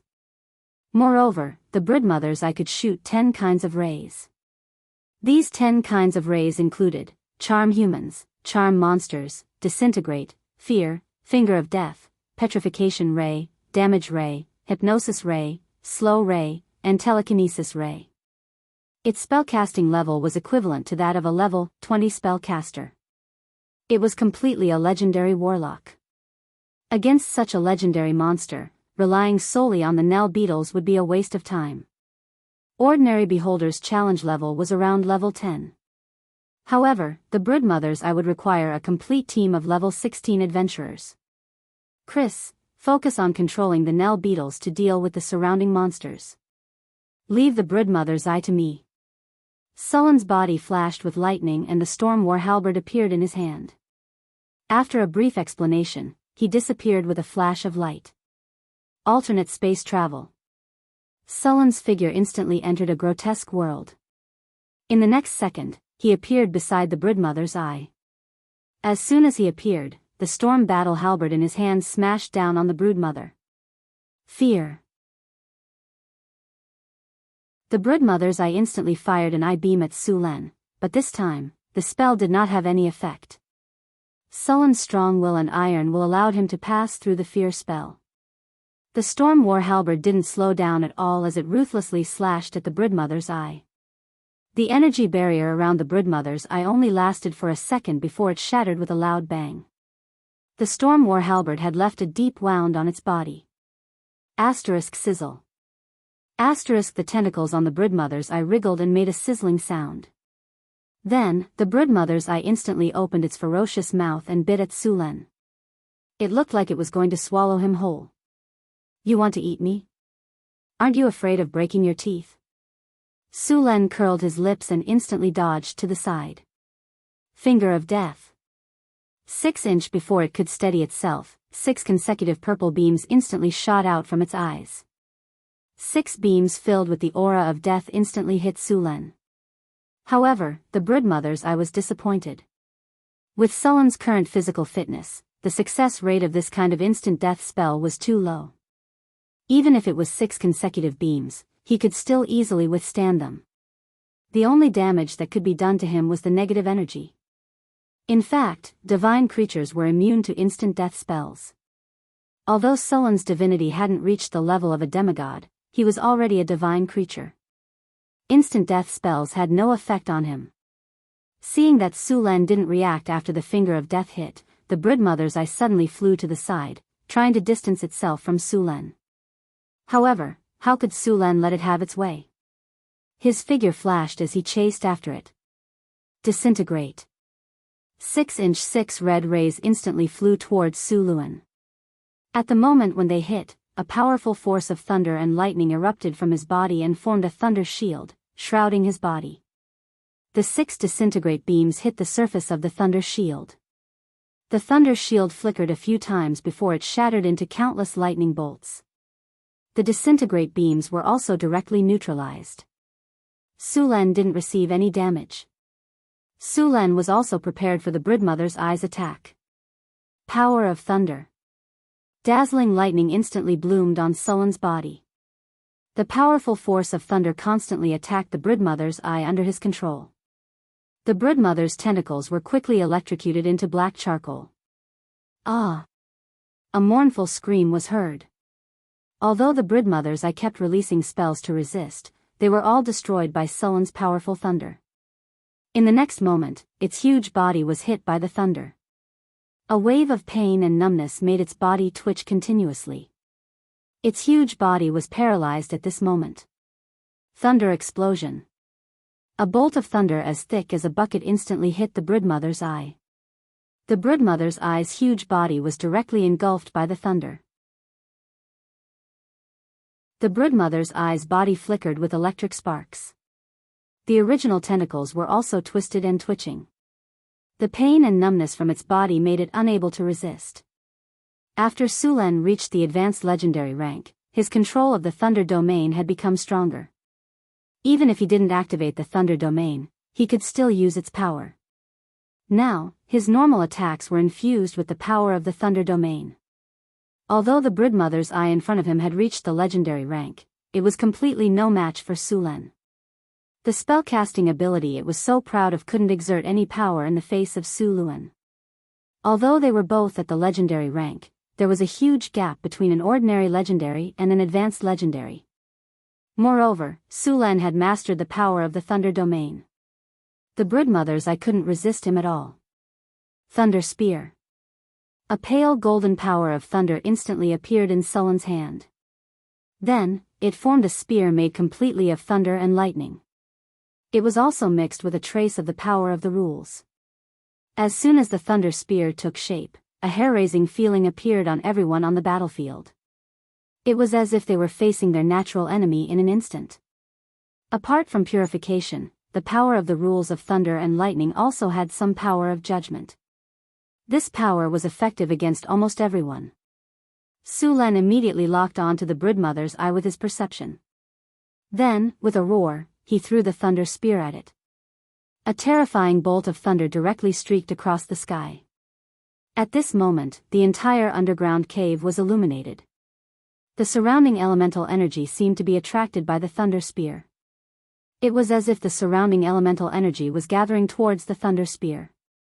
Golden lightning streaked across the sky. The spacious underground cave was instantly dyed golden by the lightning. Ah! The broodmother's eye's huge body was instantly pierced by the Thunder Spear. A hole with a diameter of 50 centimeters appeared in the center of its body. A large amount of flesh and blood was instantly reduced to ashes. Sulen deliberately avoided the broodmother's eyes. One had to know that the most valuable thing on this monster's body was its eye. If the eye was destroyed, the value of the broodmother's eye would be reduced by 90%. After the Thunder Spear was thrown, the broodmother's eye let out a cry of horror. It activated all of its psionic defensive force fields. However, under the effect of the Thunder Spear, the psionic defensive force fields shattered into countless pieces like glass. It couldn't withstand the impact of the Thunder Spear at all. The next moment, a terrifying hole appeared in its huge body. Its entire body was directly pierced by the Thunder Spear. Bang! The broodmother's eye's huge body fell to the ground like a small hill.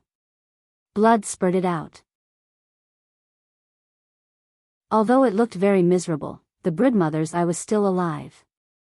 Its powerful life force was quickly draining away, and it could only struggle at death's door. Sulen didn't give it a chance to recover. His body flashed and appeared directly above the broodmother's eye.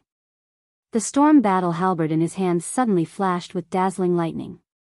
Then, he ruthlessly pierced the broodmother's eye's brain. The sharp storm battle halberd pierced the broodmother's eye's skin and mercilessly pierced its brain. The powerful lightning energy completely turned its brain into a pile of paste. After receiving another fatal blow, the broodmother's eye finally couldn't take it anymore. Its powerful life force disappeared in an instant. Its huge body collapsed with a loud bang. Only the tentacles were still trembling slightly. This was the reaction of the nerves in its body after being stimulated by the lightning. A high-quality magic gem appeared in Sulen's hand. Then, a powerful energy surged from his body. The magic gem instantly flew up and bloomed with a dazzling brilliance. Soul extraction. Confinement. Soul binding. Spell maximization plus magic gem. 3 consecutive spells were cast by Sulen. The soul of the broodmother's eye that had just died was instantly extracted from its corpse. The ferocious and terrifying soul struggled to escape.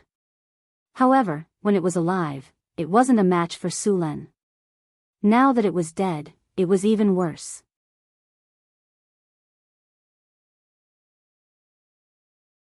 Chapter 462. Chains of lightning flew out from Sullen's body and wrapped around the soul of the Broodmother's eye as soon as they appeared. The lightning chains had a golden glow on them, which was the embodiment of the divine power in Sullen's body. The soul of the Broodmother's eye, which was struggling to escape, suddenly lost its ability to move. This ferocious soul was slowly pulled towards the magic gem in the air by the lightning chains. Boom! The lightning dissipated, and the originally pure magic gem turned into a soul stone that flickered with purple light. After the spell was cast, the soul stone fell from the air. Sulen reached out and caught the gem. After looking at it for a while, a legendary soul stone was in his hands. Next, Sulen did not let go of the corpse of the Broodmother's eye, which was like a mountain of flesh, and directly stored it in his storage space. The Broodmother's eye was very rare in the multiverse. Its eye was a very precious magic material.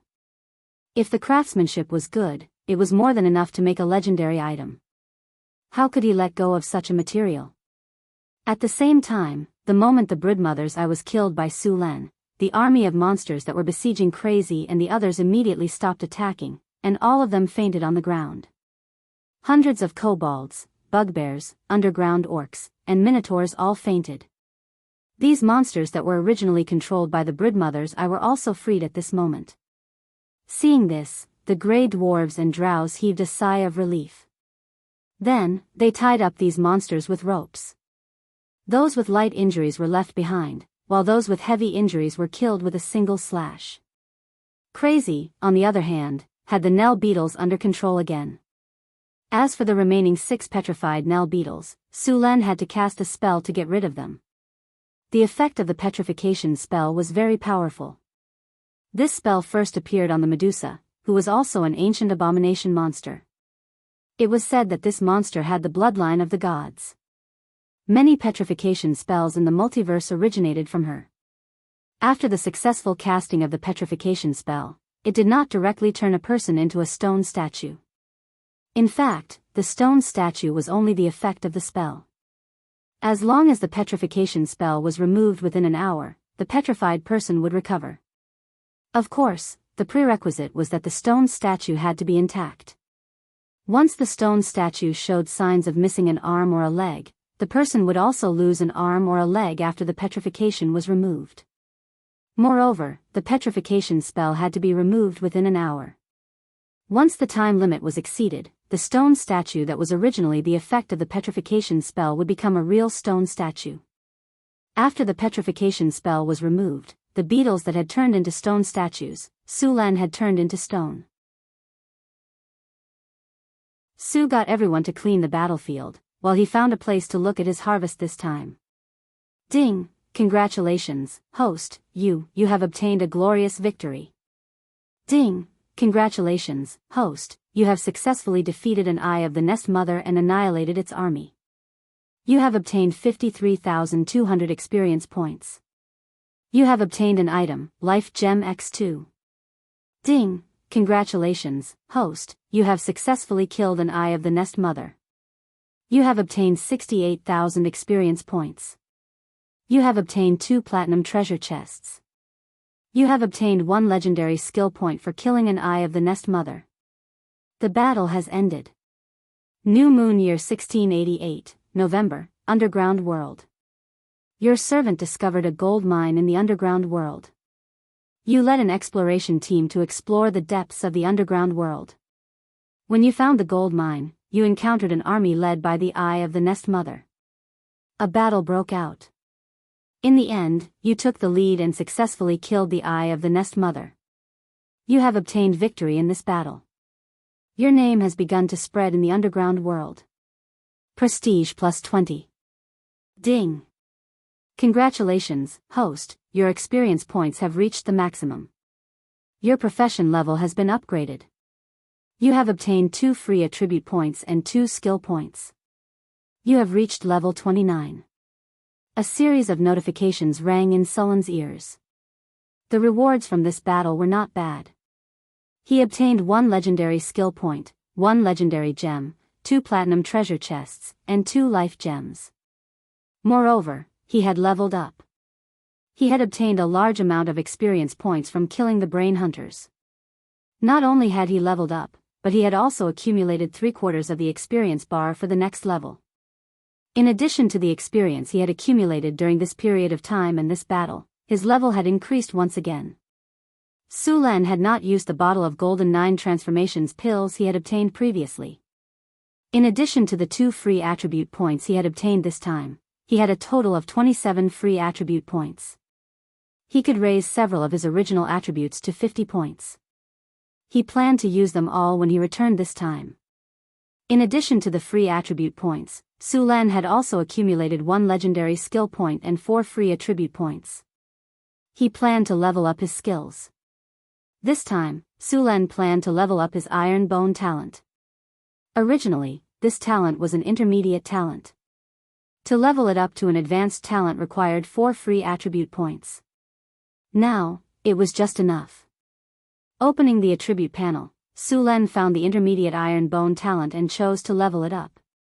A different kind of energy instantly appeared in his body and then quickly merged into his body. Su Len felt as if his body was constantly being bitten by countless ants. There was pain all over his body from the inside out. His bones were sore, itchy, and numb. All kinds of feelings appeared. Su Len clenched his fists. The rocks on the ground were crushed by his grip. His whole body was sweating profusely. After a while, this feeling gradually subsided. Finally, all the pain disappeared, and a gentle energy began to nourish his body. His whole body felt as if it was soaking in a hot spring. It was very comfortable. After a few minutes, this feeling completely subsided. Su Len opened his eyes. Feeling the dirt on his body, Su Len used cleanse to clean his body. After that, he sat down and checked his attribute panel. Advanced Iron Bone. After a long period of training, your body has become stronger. Normal attacks will cause less damage to you. Your defense will increase by 30%. Attacks with less than 15 points will not cause you any damage. After looking at the advanced Iron Bone skill, Su Len did not level it up to legendary. He needed his body to adapt to it before leveling it up.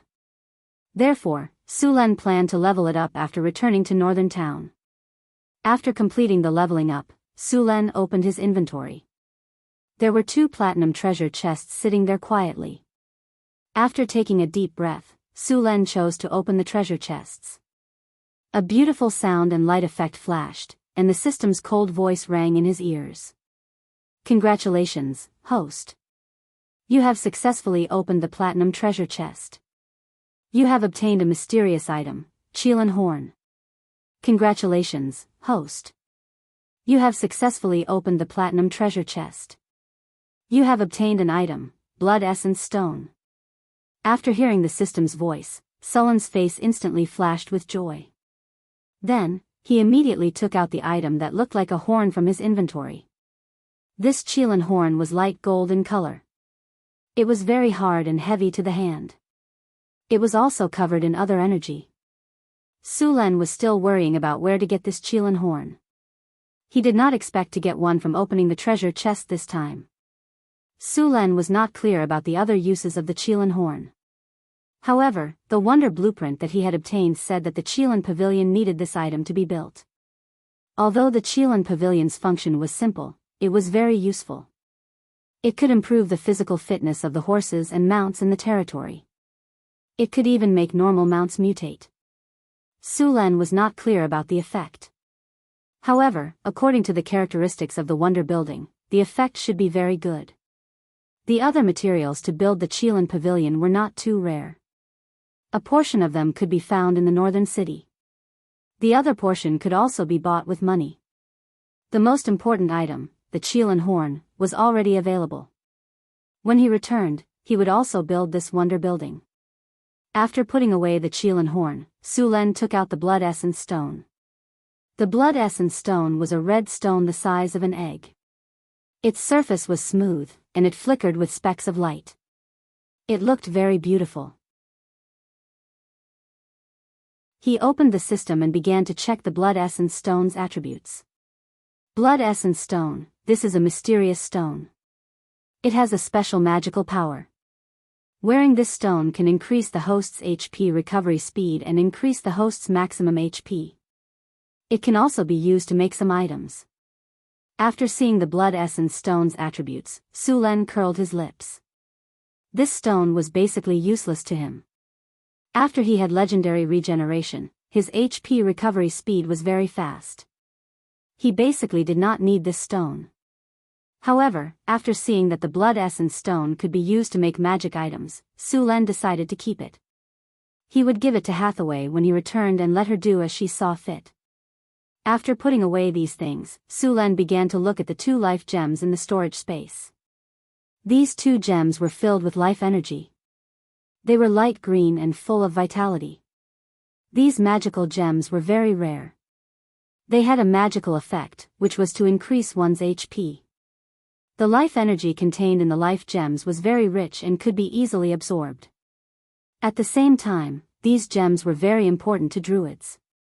A life gem like this could increase one's lifespan by 15 years. For many nobles, this was almost impossible to refuse.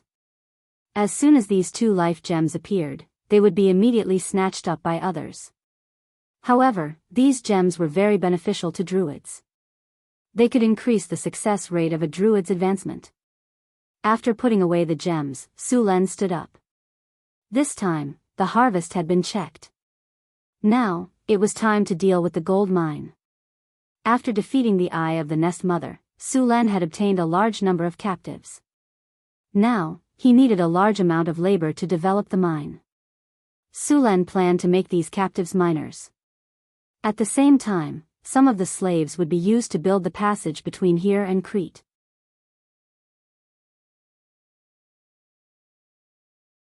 Chapter 463.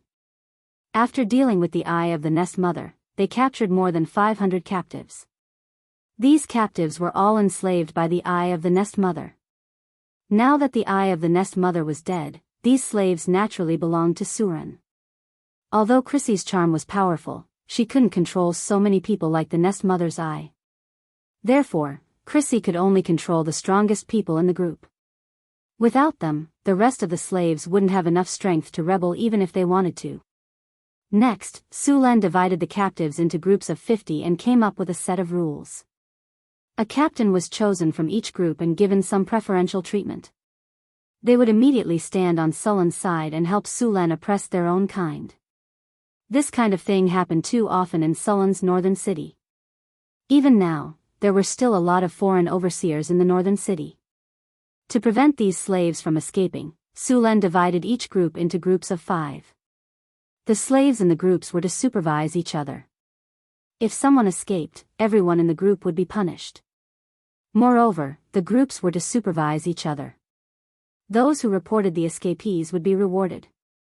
The highest reward was freedom, and the lowest reward was some food.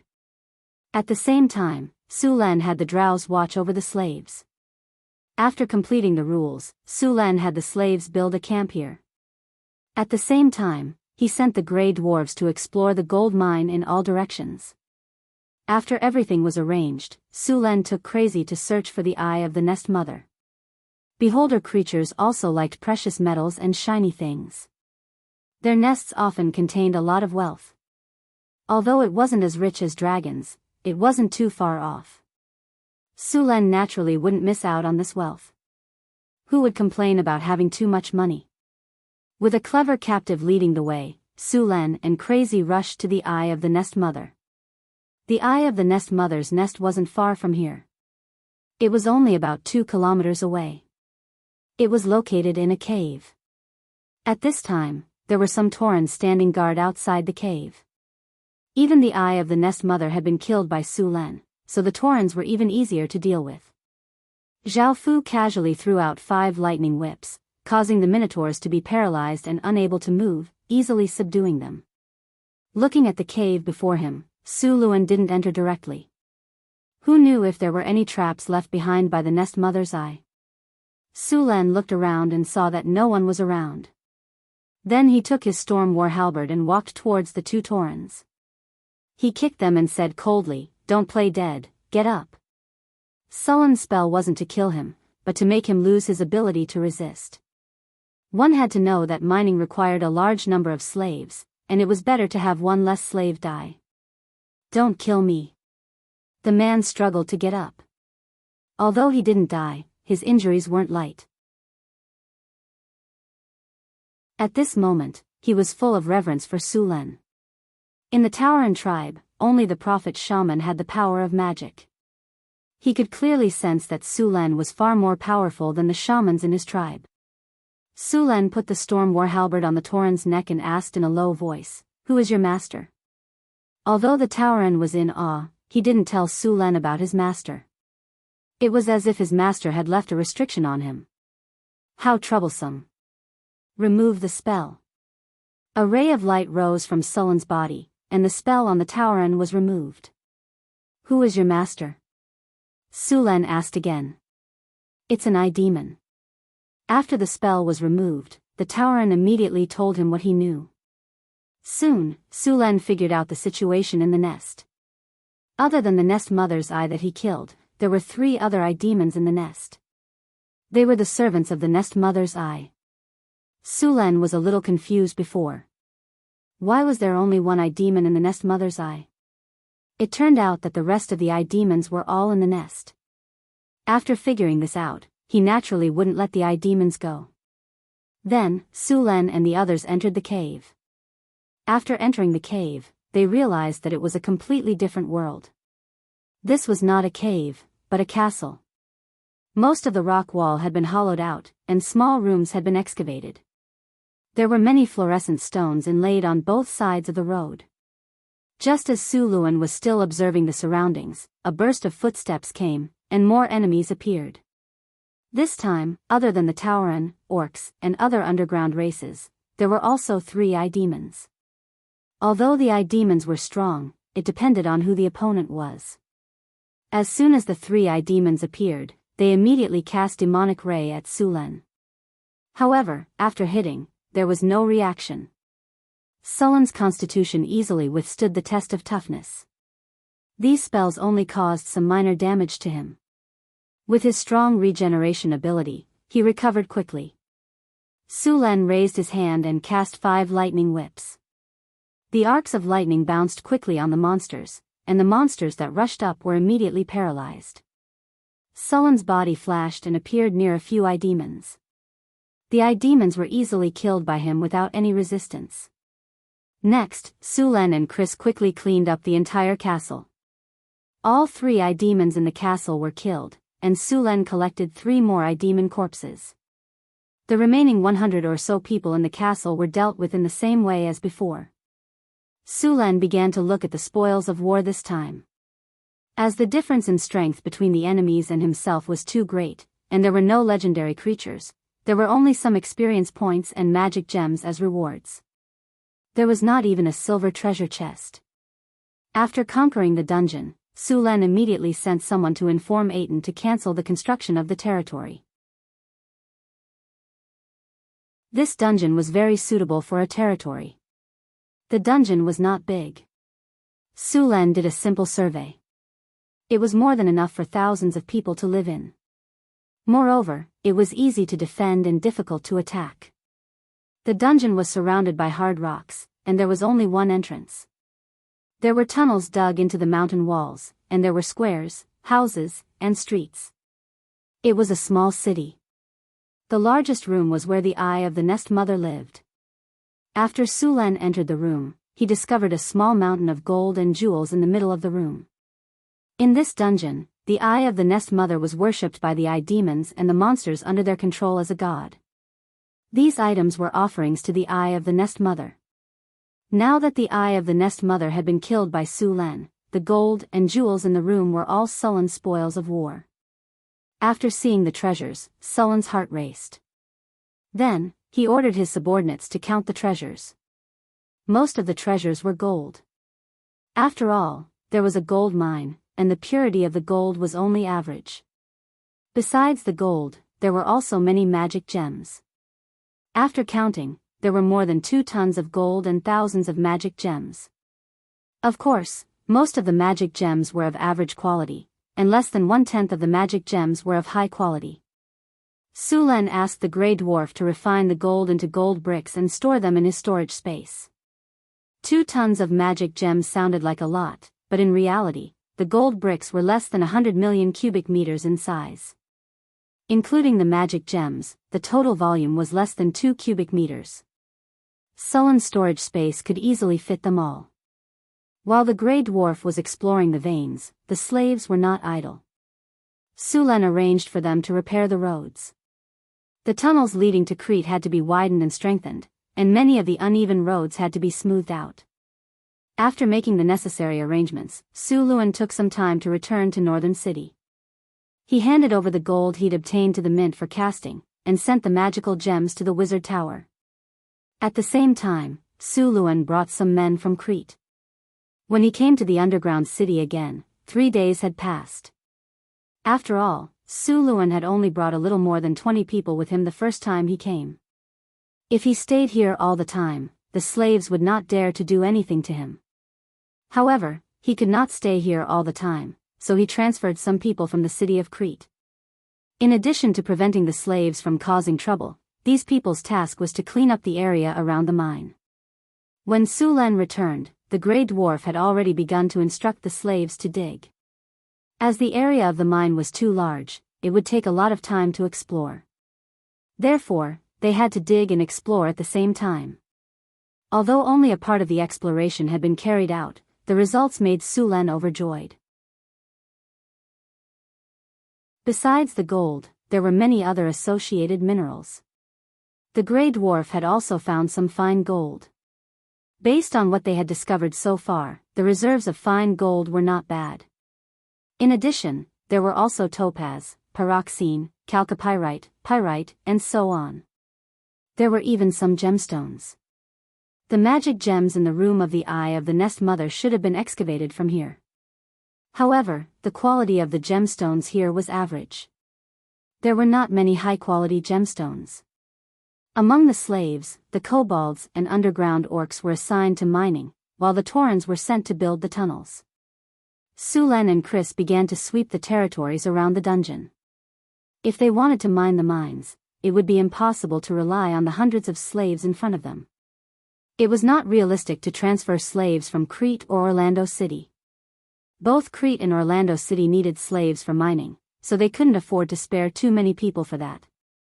Fortunately, there were other tribes living around the gold mine. Sulen led his men to conquer these tribes one by one. The slaves were sent to the newly opened mine to mine. After a round of clearing, the potential threats around the mine were eliminated. The miners were also replenished. It was killing 2 birds with 1 stone.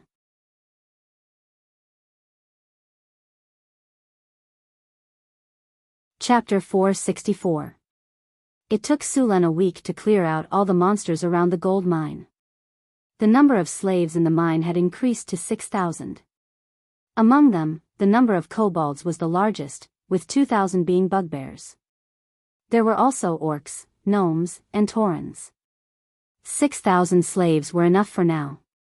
Some of them were sent to the mine to dig, while the others were sent to build roads. After Sulen and Chris cleared out the area around the gold mine, they began to explore further. Chris had caught a dozen Nell beetles last time, so there must be a nest nearby. Since they had decided to form a Nell beetle cavalry, they naturally had to find the nest. Under Chris's command, the Nell beetles brought the 2 of them back to their nest. The Nell beetle's nest was a little far from the gold mine. After walking for another 2 hours, the 2 of them finally arrived at the Nell beetle's nest. As expected, there were a dozen Nell beetles in the nest. Chris, who was already experienced, easily controlled the rest of the Nell beetles. Chris then moved the Nell beetle's nest to somewhere near Crete. She wanted to let the Nell beetles reproduce there. Sulen did not know much about the Nell beetles. He did not know if the relocation would allow the Nell beetles to reproduce. If it did not work, they would have to move back to their original place. After giving the task of forming Nell beetle cavalry to Chris, Sulen left the underground world. After a period of adaptation, he was ready to upgrade advanced iron bones to legendary. After returning to the Northern Wind Tower, Sulen opened a seclusion room and had he open an energy channel to connect to the elemental pool. The elemental concentration in the seclusion room increased rapidly. Suluan opened the system panel and found the advanced iron bone. Behind the advanced iron bone, there was a flashing plus sign. Suluan took a deep breath and chose to level it up. In the next second, Sulen felt as if countless ants were biting his body. His bones seemed to be breaking and recombining. This feeling came and went quickly. When all the pain disappeared, Sulen finally let out a sigh of relief. The system's cold voice rang in his ears. Ding! Congratulations to the host. You have used a legendary skill point and successfully upgraded Advanced Iron Bones to Legendary Iron Bones.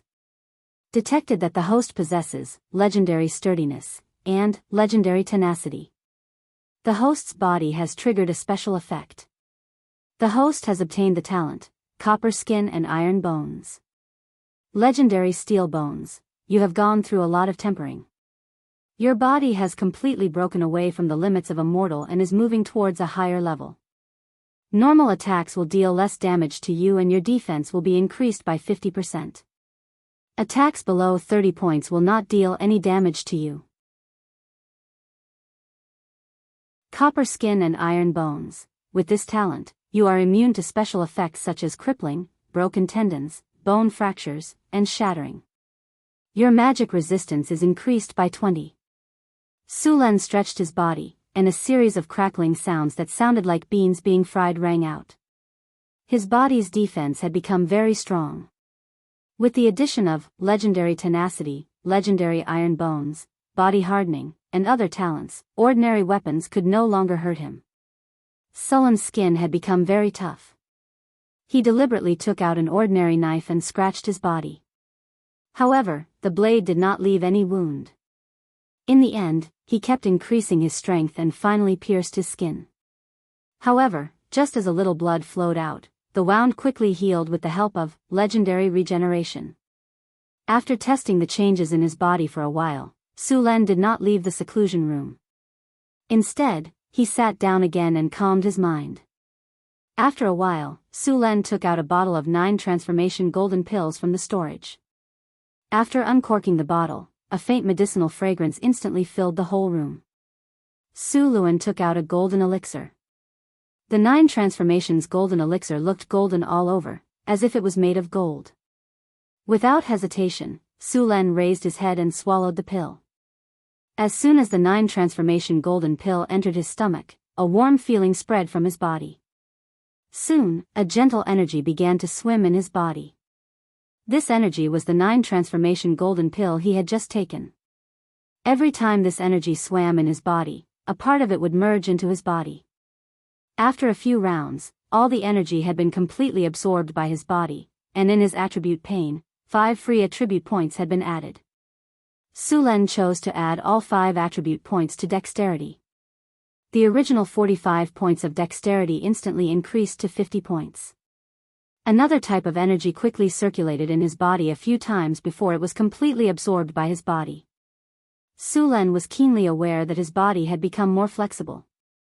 Next, the remaining 4 9 transformation golden pills were all consumed by him. There were also 20 free attribute points on his attribute pain. Sulen's current 5 attributes, strength and dexterity, had both reached 50 points. This time, he added the remaining attribute points to spirit, vitality, and charm. His spirit was originally 35 points. Sulen directly added 15 free attribute points to it. His spirit had also reached 50 points. 3 of the remaining 5 free attribute points were added to vitality. His vitality had also broken through 50 points. The last 2 free attribute points, together with the 2 free attribute points he had obtained from this level up, were all added to charm. His charm had also reached 31 points. With the sudden increase of so many attribute points, Sulen's physical fitness could be said to have undergone an earth-shattering change. Now, although there was not much difference between him and an ordinary person, in fact, he was more like a human-shaped Tyrannosaurus rex. 50 points of strength and 50 points of vitality. Ordinary giant dragons did not have such high attributes. Even the strongest red dragon of the chromatic dragons did not reach 50 strength when it reached adulthood. For example, the weakest white dragon of the chromatic dragons, its strength was even lower. In fact, the giant dragons in this world were very different from the giant dragons in previous games. After all, when the game was being produced, the developers had to do some balancing. The strength of the giant dragons in the game was severely weakened. Simply put, the giant dragon's movement speed. An adult red dragon's body was more than 20 meters long. However, in the game, such a giant beast's flying speed was 150 feet per round. What was 150 feet? If converted to meters, it was 72 meters, a distance of less than 50 meters. Then, how long did one round take? In the game, one round was set to take 6 seconds. 1 minute was divided into 10 rounds. In other words, this giant beast that was more than 20 meters in size only had a flying speed of 7 meters per second. With this speed, even a human's running speed was faster than a giant dragon's flying speed, let alone flying. Looking at its movement speed on the ground, the data was 40 feet per round. If converted to meters, it was a little more than 12 meters. It ran 12 meters in 6 seconds.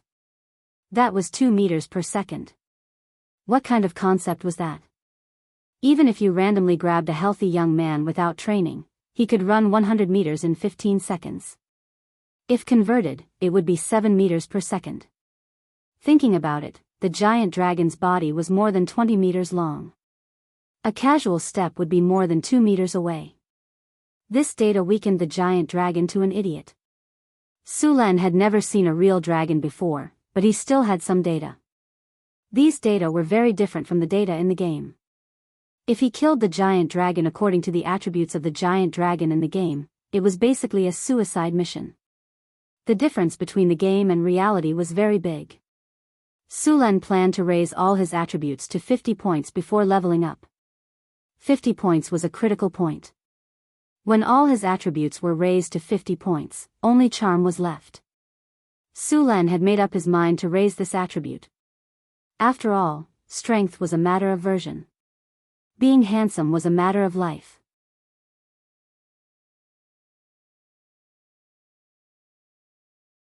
Chapter 465. When Sulen came out of the retreat room, all of his attributes, except for charm, had reached 50 points. His body was now full of power. After stretching his body, Sulen went directly to the astrology platform. Since the 5 high-grade wizards had joined, Hathaway now had more time to read. When Sulen came, she was looking through all kinds of information about the golem factory. Golem puppets were the best guards and troops for a wizard tower. If they were to produce golem puppets the normal way, the output would be low and the time would be long. The wizards' time was very precious, and they didn't want to waste it. Therefore, to solve this problem, the golem factory was born. The first golem factory was built by a large wizard organization. Each wizard was only responsible for a part of the process. Then, everyone worked together to produce the parts according to the standard. Finally, the assembly was done. The advantage of this was that all wizards didn't need to know all the techniques of making golems. It lowered the difficulty of making golems and sped up the construction process. However, this also brought about a problem. This kind of factory required a lot of manpower. Only a large wizard organization could build this kind of factory. The one who changed this situation was an arcanist who was proficient in necromancy. This arcanist suddenly thought of using necromancers and other undead creatures to replace manual labor. Of course, this method only solved part of the problem. There were many parts that necromancers couldn't do, but even so, it was still a big improvement compared to the original golem factory. The real reason why the golem workshop didn't require any wizards was because of a lich. After countless experiments, the lich successfully installed the legendary tower spirit construct on the golem workshop. For a master of necromancy and soul manipulation, this lich created an epic-making golem factory. Up until now, the technology of the golem factory was still based on the lich's research. The only difference was that there were some optimizations on the original foundation. Since she couldn't make riddles for the time being, Hathaway planned to build as many golems as possible to guard the wizard tower. Therefore, she wanted to build a golem factory to provide a large number of golems for the wizard tower. Seeing Su Len come in, Hathaway's eyes lit up and said with joy, "Su Len, you finished your retreat?" Su Len nodded. "Yes. Are you looking at the information on the golem factory?" Hathaway adjusted her glasses and said, "Yes, we need a large number of golems to guard the wizard tower and the secret plane. Right now, we have too few golems here. Most of the time, we can't even satisfy the daily patrols. It's indeed a little too little. The golem factory is indeed a very good idea. By the way, what's your progress now?" Su Len asked with great interest. Hathaway said awkwardly, "The technology for the golem factory isn't too difficult. Basically, any legendary wizard can do it. The only problem is that it costs a lot of money. Don't worry about the funds." When Su Len heard that there was no problem with the technology, he immediately patted his chest and said, "A large gold mine has just been discovered in the underground world. It can provide us with a lot of money. And this gold mine isn't an ordinary one. It's accompanied by fine gold. Adamantine. It seems that this is indeed a huge gold mine," Hathaway said in surprise. "It seems that the construction of the golem factory is funded this time. How much is the budget for the project?" Su Len asked. "About 30 million kinnar," Hathaway said in a relaxed tone. 30 million? Su Len was so surprised that he almost bit his tongue. 30 million kinnar? Are you sure it's not an extra zero? Not 30 million, but 3 million? Hathaway shook her head. It's 30 million. F***CK. Su Len suddenly felt a toothache. This was too expensive. One had to know that the wizard tower built by Su Len only cost about 10 million kinnar. Now, to build a golem factory, it would cost 30 million kinnar. The little treasury that had just been filled was now gone. The broodmother's eye fell. Su Len had eaten his fill, but now he had to vomit it all out. Thinking of this, Su Len felt a pang of pain. However, the golem factory had to be built. One had to know that the floating city needed a large number of golem puppets as an army and a defensive force. The golem factory was indispensable. By the way, this time I killed a broodmother's eye in the underground world. These materials should be useful to you. Su Len forcibly diverted his attention from the 30 million. Broodmother's eye? Hearing Sullen's words, Hathaway was pleasantly surprised. Did you get the main eye of the broodmother's eye? Of course. Su Len said proudly. In order to protect the main eye, I spent a lot of effort to kill the broodmother's eye.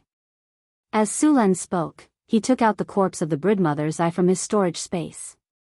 The broodmother's eye, which was about 3 meters in diameter, appeared in the room. Hathaway immediately walked over to examine it. The broodmother's eye looked a little miserable.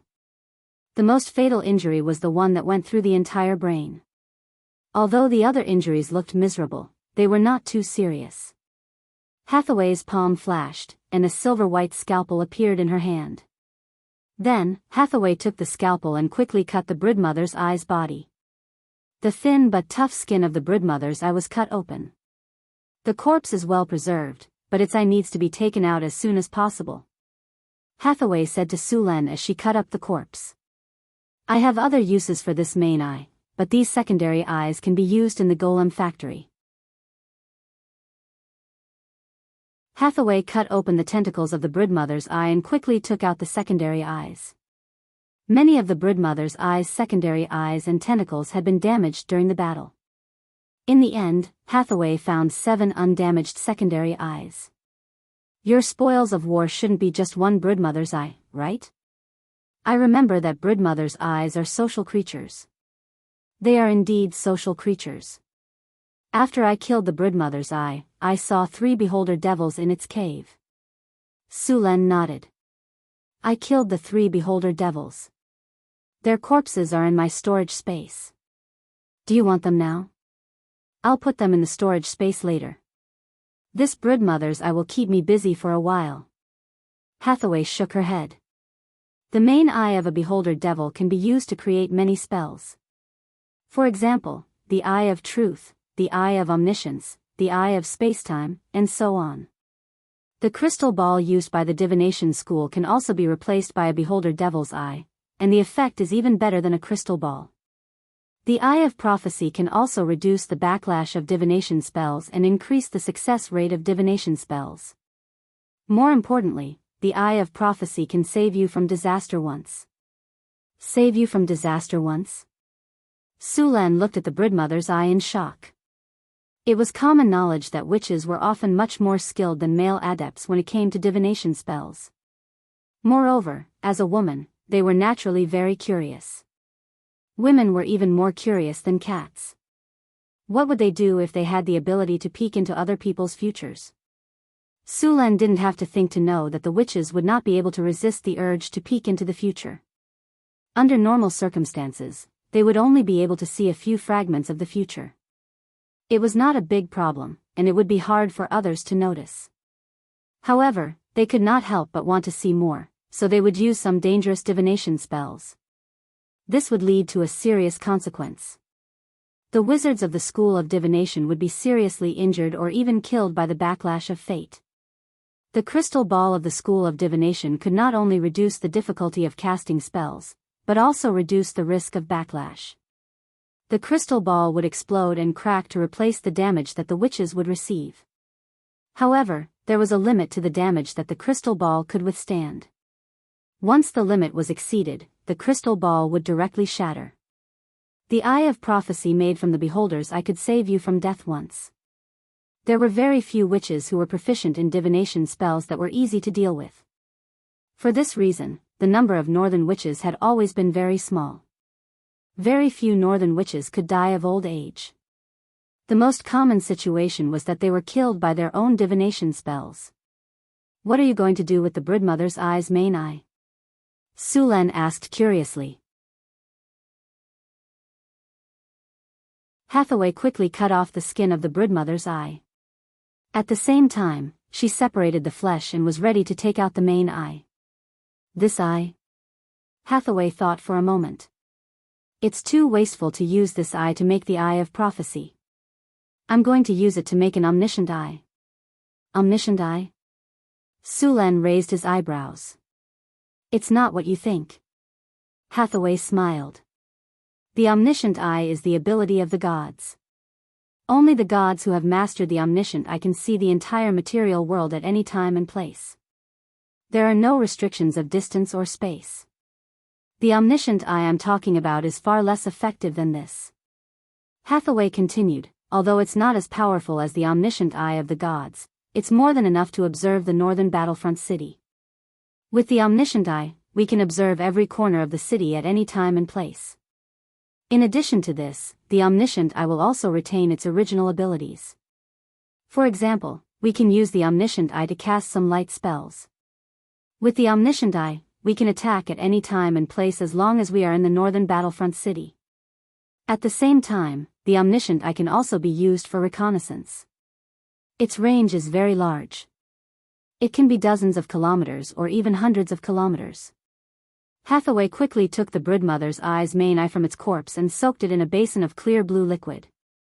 The broodmother's eye's main eye was 50 centimeters long. It moved up and down in the liquid.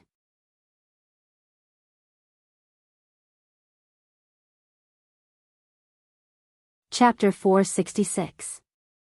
That azure liquid was a material specially used to process beholder main eyes. Although beholder main eyes were first-rate materials, they weren't easy to preserve. After soaking in that liquid, the eye would transform into a kind of crystal-like crystal. Moreover, this transformation wouldn't weaken the effects of the beholder main eyes. This was the best way to process the main eyes. After the transformation, the beholder main eyes would be preserved for a long time. Normally, this transformation would take 3 to 5 days, but the broodmother's eye was much bigger than ordinary beholders, so it needed to be soaked for a longer time. After Hathaway put the broodmother's eye inside, she used a defensive spell to put the crystal box containing the Broodmother's eye in a safe place before starting to process the rest of the things.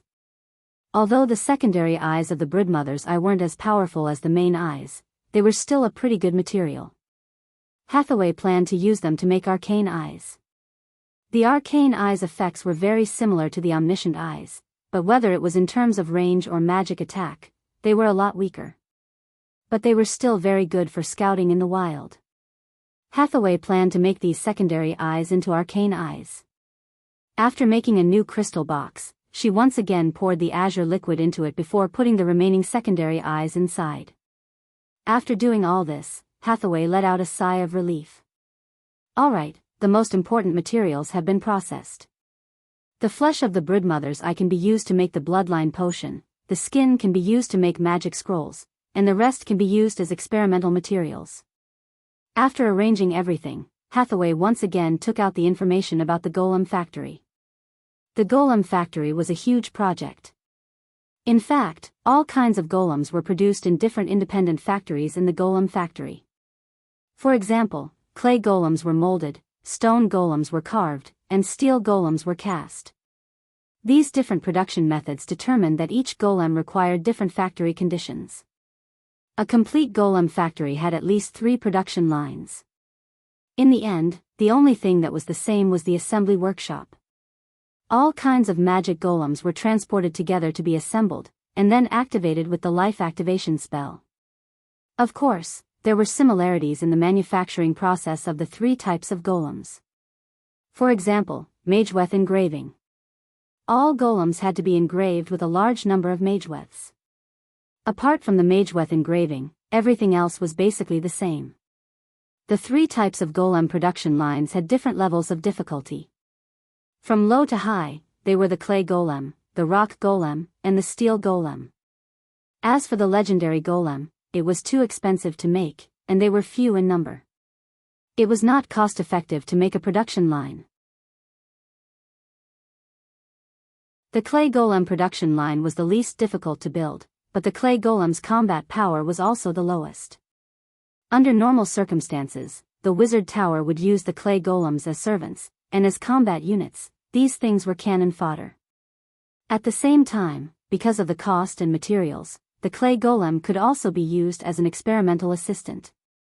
Hathaway planned to build a clay golem production line. On one hand, she could produce some clay golems to be used as servants in the wizard tower. On the other hand, she could familiarize herself with the construction process of the production line and accumulate experience in making rock golems and steel golems. The stone golem production line required a more exquisite engraving process, and the requirements for rune engraving were also high. In comparison, it was much more difficult than the clay golem production line. Moreover, there were several types of stone golems, the most common stone golem, the upgraded granite golem, and the gargoyle golem. The production process of these golems needed some modification.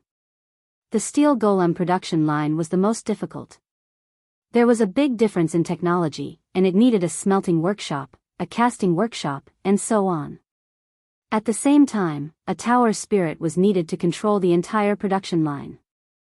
In addition to building the production line, Sulen also needed a lot of materials. The construction of the golem puppets required elemental crystal stones. The clay golems and rock golems could use medium-sized elemental crystal stones, but the steel golems needed large elemental crystal stones. As for the legendary ones, they needed legendary elemental crystal stones. Considering the current shortage of resources, Hathaway and Sulen discussed and decided to make a clay golem production line first. After all, clay was the easiest material to obtain, and it was much easier to make golem puppets with clay. When he had enough clay golem assistants, it would not be too late to build a larger golem and steel production line. The production of the clay golem required magic essential oil and special spices. Magic essential oil could now be produced in the secret territory. The winged ones would make a lot of magic essential oil every day. Some would be sold, some would be made into other items or distributed to others. As for the soul crystals, there were still plenty of small and medium-sized soul crystals. There were many monsters in the underground world, and some places were occupied by the undead. The number of large soul crystals was very small, but there were still a lot of small and medium-sized soul crystals. Hathaway planned to build the clay golem production line in the secret territory. It was not suitable to build this kind of factory in the northern town. Of course, it could be moved to the city in the future. Much of the equipment for the clay golem production line was actually similar to the production equipment of the brick kiln factory. During the production of the clay golem, the clay needed to be crushed, stirred, and shaped. Sulen had already made a hydraulic mixer, a hydraulic crusher, and a hydraulic mold press before. Now, there was no need for hydraulic engineering, but elemental energy. Compared to hydraulic machinery, elemental energy was naturally better as a power source. This set of equipment was comparable to the assembly line equipment in his previous life. As everyone knew, the level of technology in his previous life was just that. After so many years of development, the energy problem was still not completely solved. The way to use energy was still to boil water, fossil energy, including coal, oil, and natural gas. This part was mainly converted into heat through combustion, then, boiled water, and steam was used to drive various machinery. Nuclear energy, through nuclear reactions, a lot of heat was generated in a short period of time, and then, it was still used to boil water. As we all know, those nuclear reactors are large kettles.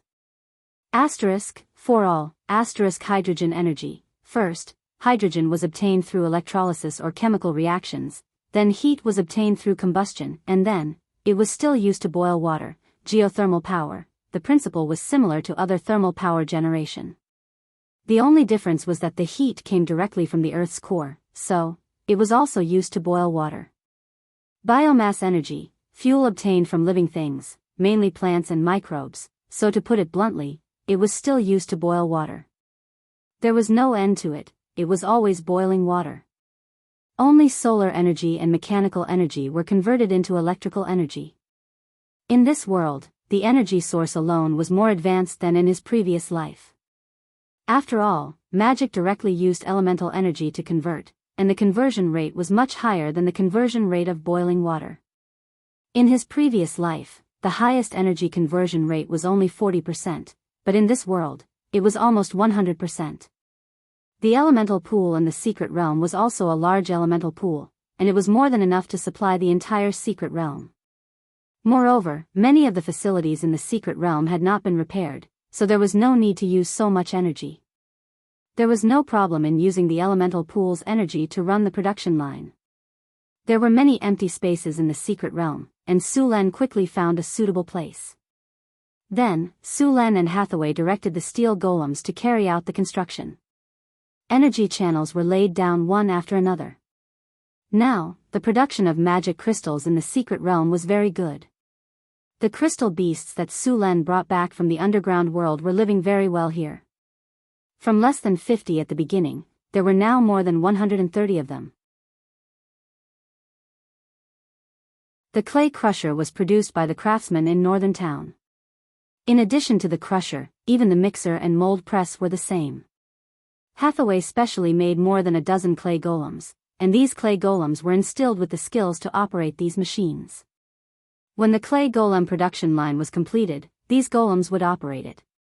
Although the clay golems were not as complicated as the stone golems, they were still not easy to build. Later on, they still needed to be carefully carved, engraved with runes, assembled, and so on. Hathaway had clearly researched thoroughly, and the clay golem production line was already in place. The most difficult part was the magic pattern engraving workshop, which required the engraving of magic patterns in the clay golems. Hathaway used a beholder's eye for this equipment. The beholder's eye could shoot light spells. After Hathaway's modification, the beholder could release stable, long-lasting, and low-energy light spells, and then use this light spell to engrave the golems. The materials used for engraving magic patterns were magic gem powder and some magic beasts or other monsters' blood. These magic gem powder and magic beast blood were mixed according to a certain ratio, and some other things were added. The magic gem powder was very effective when engraving magic patterns. It was very difficult to operate the beholder's eye, not to mention engraving runes. Ordinary clay golems were not up to the task at all. With their simple brain capacity, they could not complete too complicated tasks, so for the sake of engraving runes, they finally decided to use legendary soul stones. Su Len still had several legendary soul stones, so it was naturally no problem to use one to make a legendary tower spirit. And when it came to making steel golems, they also needed to use a high intelligence and high quality tower spirit. In fact, the tower spirit in this world was like the artificial intelligence in his previous life, but this artificial intelligence was a little weaker than the tower spirit. The artificial intelligence in his previous life could only be said to be average, but the tower spirit in this world was very powerful. The entire clay golem production line was made very quickly, and it took about a week to make the complete set. After finding the production line and building it, Su Len and Hathaway also began to load the engineering operation program into the clay golems. You're tuning in to the Romantic Tales YouTube channel. Don't forget to subscribe and join us on this journey to catch the most captivating stories.